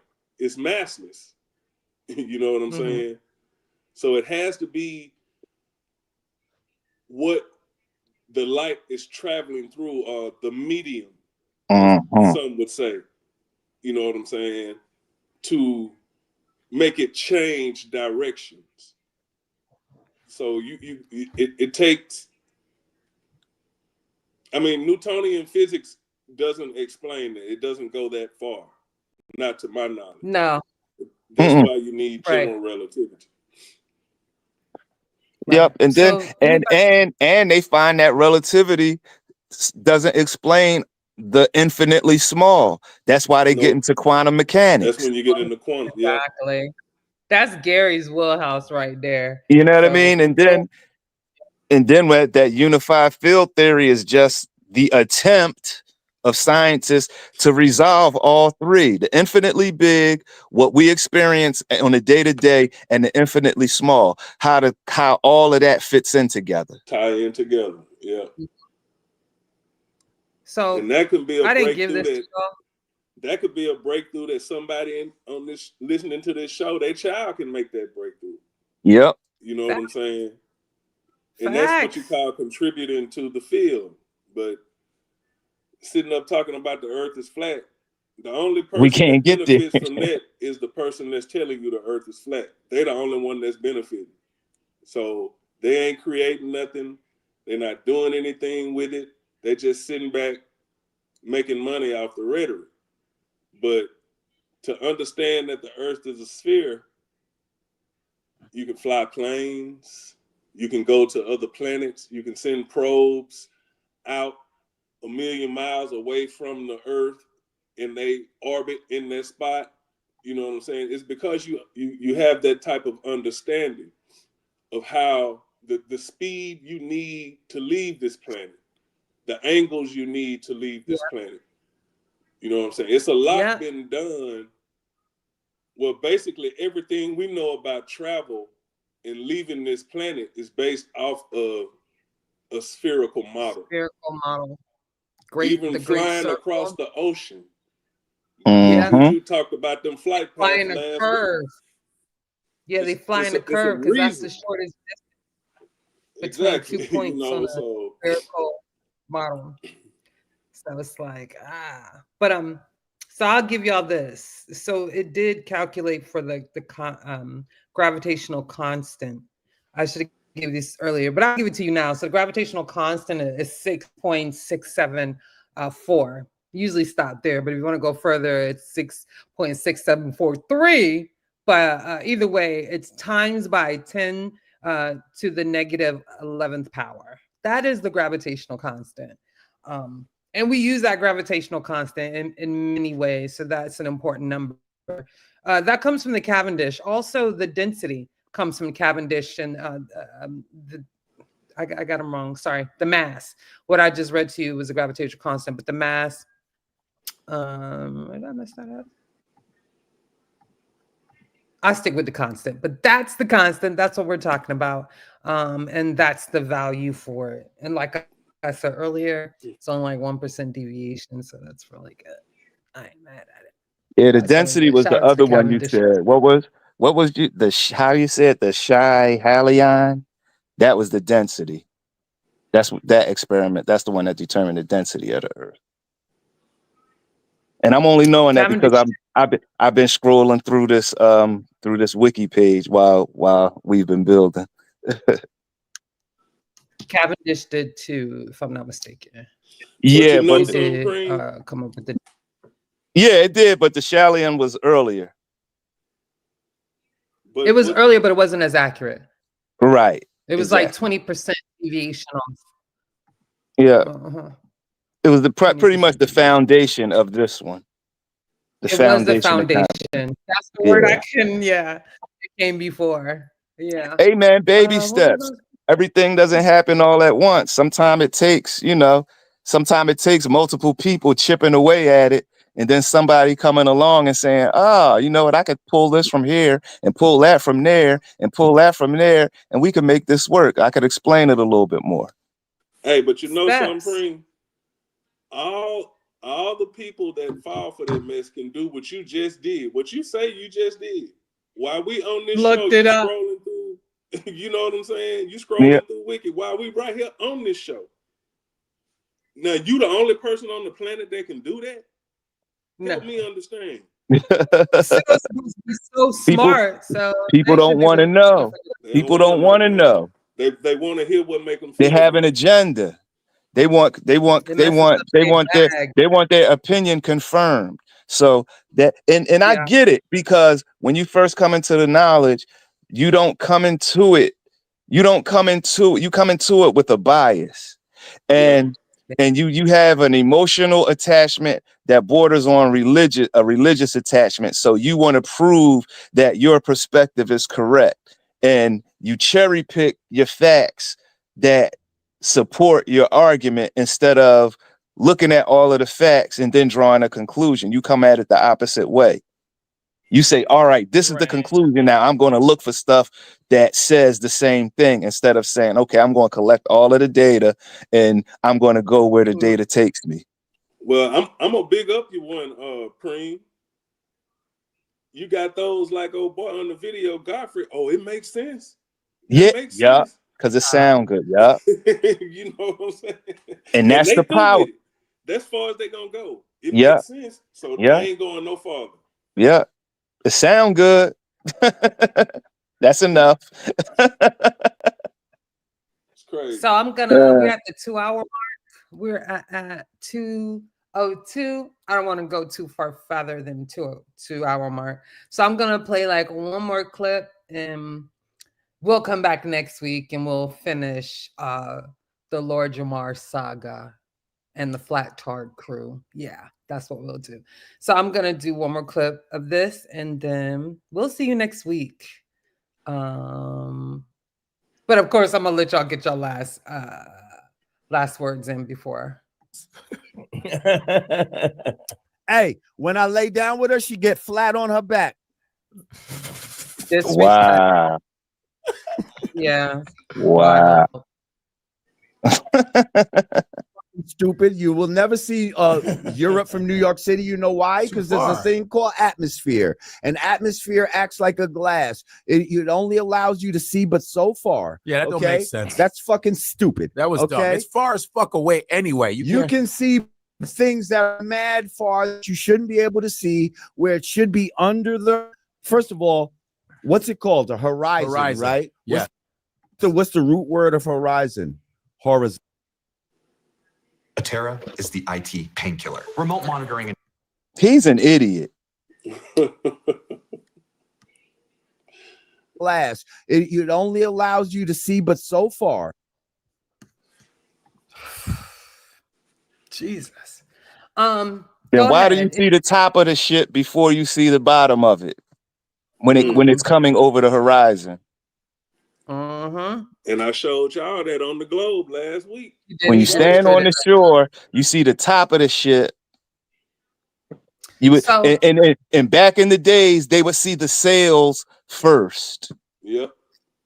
So he has somewhat, I can't give him credit because he still messed it up, about the atmosphere. So even on the flat earth, there may be some atmospheric I'm not going to say anomalies, but properties that may constrain very far distances. Okay, but it's definitely not like a glass. You know, I don't. You know, he gets into it more. He tells you he's a Christian. He tells you that you can find flat Earth in the Bible. And I'll save the rest for next week. Okay, we'll get into it. I'll start there. But any last remarks? I'm going to start with Gary. Any last remarks, Gary? No, I was just going to say I thought it was funny because didn't the one dude look it up where he just said that the root word of horizon is horizontal, where it means sphere, or it came from like the word sphere. Yeah. But so, I mean, it's cool that these scientists that have been doing these studies, you know, how it's progressed from Newton to Einstein. And I mean, now I think personally the quantum physics, if they can get quantum physics figured out and be able to use it for themselves, and there's some scientists that are trying to find that, you know, theory of everything to where everything explains everything. It's like if we ever get to that stage, that would be cool. But until then, it's like I said last show, they have zero evidence that proves anything they say, whereas the people who believe in the globe, they have all kinds of actual scientific evidence and data that proves that it is a sphere. So until they can prove an experiment that says what they say is true, then they're just talking. Yeah. And that's about it. That's all I have. Thank you, Gary. Preem, any last remarks? Yeah, what they a lot of these cats, man, they think this flat earth stuff is new, and really it's literally old science. The reason why Yeah. someone decided to that it wasn't the answer was because they could not explain how the planets, which these new guy, which he just said was fake. He said the planets weren't real, but these celestial Right. entities, they're traveling backwards. They couldn't explain it. It's Yeah. the pseudo astrologists, they call it retrograde. They say when Mercury is in retrograde, that since Mercury rules communication, that when Mercury is in retrograde, that means that that we can't communicate clearly, and it's a lot of confusion that happens. No, that's because it's just like you being in a car and you pass a car, it looks like it's going backwards. That's it. It just you're passing it. You're going faster. It's going slower. It's not actually going backwards. But if you're sitting in the car and you look to your right and you're passing a car, it looks like it's going backwards. That's what retrograde is, and that could not be explained in the flat Earth model. But you know, he said earlier that planets weren't real. So this guy, he's way out there. They any proof you come up with, they're just going to dismiss it and say, "Oh, they say." It's going to be a they say. Oh, so you believe it because they say it, and No, they're gonna say yeah, white man science. yep, that's who, and that's who the they is. That's who that's the Yeah, it's implication. white man. Yeah, Yep, when yeah, they yeah. say they, that's the implication. You know what I mean? So it's just wild, man. This dude, he's a fool and an idiot and a moron, all wrapped into one. And I guess that's it for me. Jackie, just rewind it. Just rewind, Jackie. And thank you, sis. I appreciate you. Yeah, just wow. Anthony. Yeah, I just want to. First off, I'm gonna say, you know, big ups to everybody that joined the show. Facts. Appreciate the support. It's a few came in. I didn't get. Excuse me, y'all. Zane in the Zane, house. Appreciate you, Zane. Jackie, Fontaine. Did we say Herbert? Who's that? 220 Love 07. Yeah. Appreciate y'all showing up. But Jersey Bullies. I just want to stay Are vigilant in reloaded. your studies. You know, just stay vigilant in your studies. Protect your intellectual property.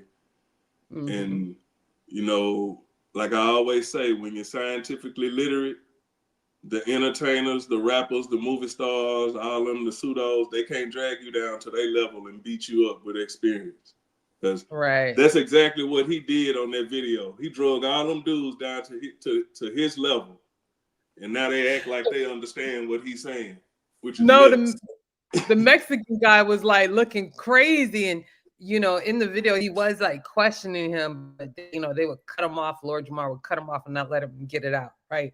So he was probably the one trying to stand on a little bit of, you know, sense. But I mean, he was in a room with an enabler and a pseudo. So, you know, he was outnumbered. Yeah. Plus you gotta realize where he was at. He's on Godfrey's podcast. These are the same two dudes that used to go on Vlad together.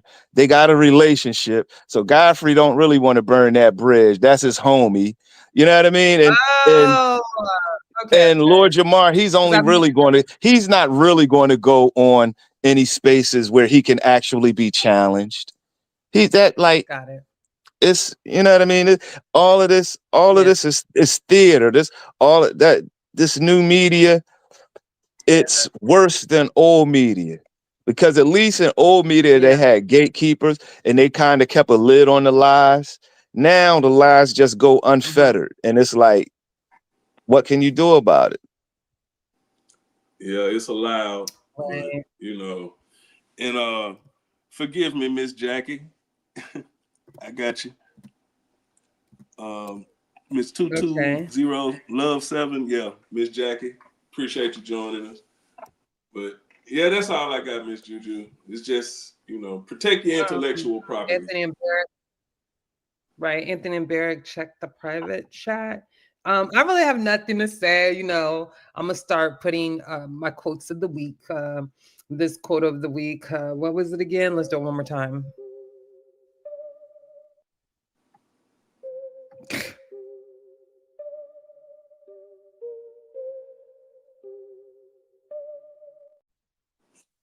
Any fool can know, but the point is to understand. Yeah, I want to reiterate that. Well, with that said, we do thank for everybody who supported us. We had about 30,000 in the building. That is definitely improvement. So we just want to thank everybody who is supporting the avocation of scientific literacy. We'll be back next week. I think next week will be our last show on Lord Jamar and the Flattard crew. We'll finish up then. And then after that, we'll come back with another subject in astrophysics to dive into. So I appreciate you all. Good night. And I'll see you here next week, Wednesday at 10 p.m.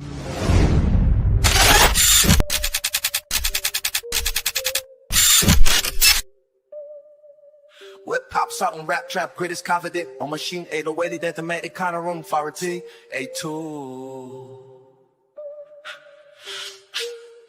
Hey, fuck soul and real. Welcome to the space age. Welcome to the space age. Shut. Welcome to the space age. Welcome to the space age. Welcome to the space age. PseudoKillas in the back, keeping it real. Good juju, bad juju. Watch how we ride. Anthony Bauman, vision so clear. Scope like the stars. I'm a space age, African. Welcome to the space age. Welcome to the space age. Welcome to the space age. I'm from the south, but I'm jipping the stars. Universe is mine, we born from the bars.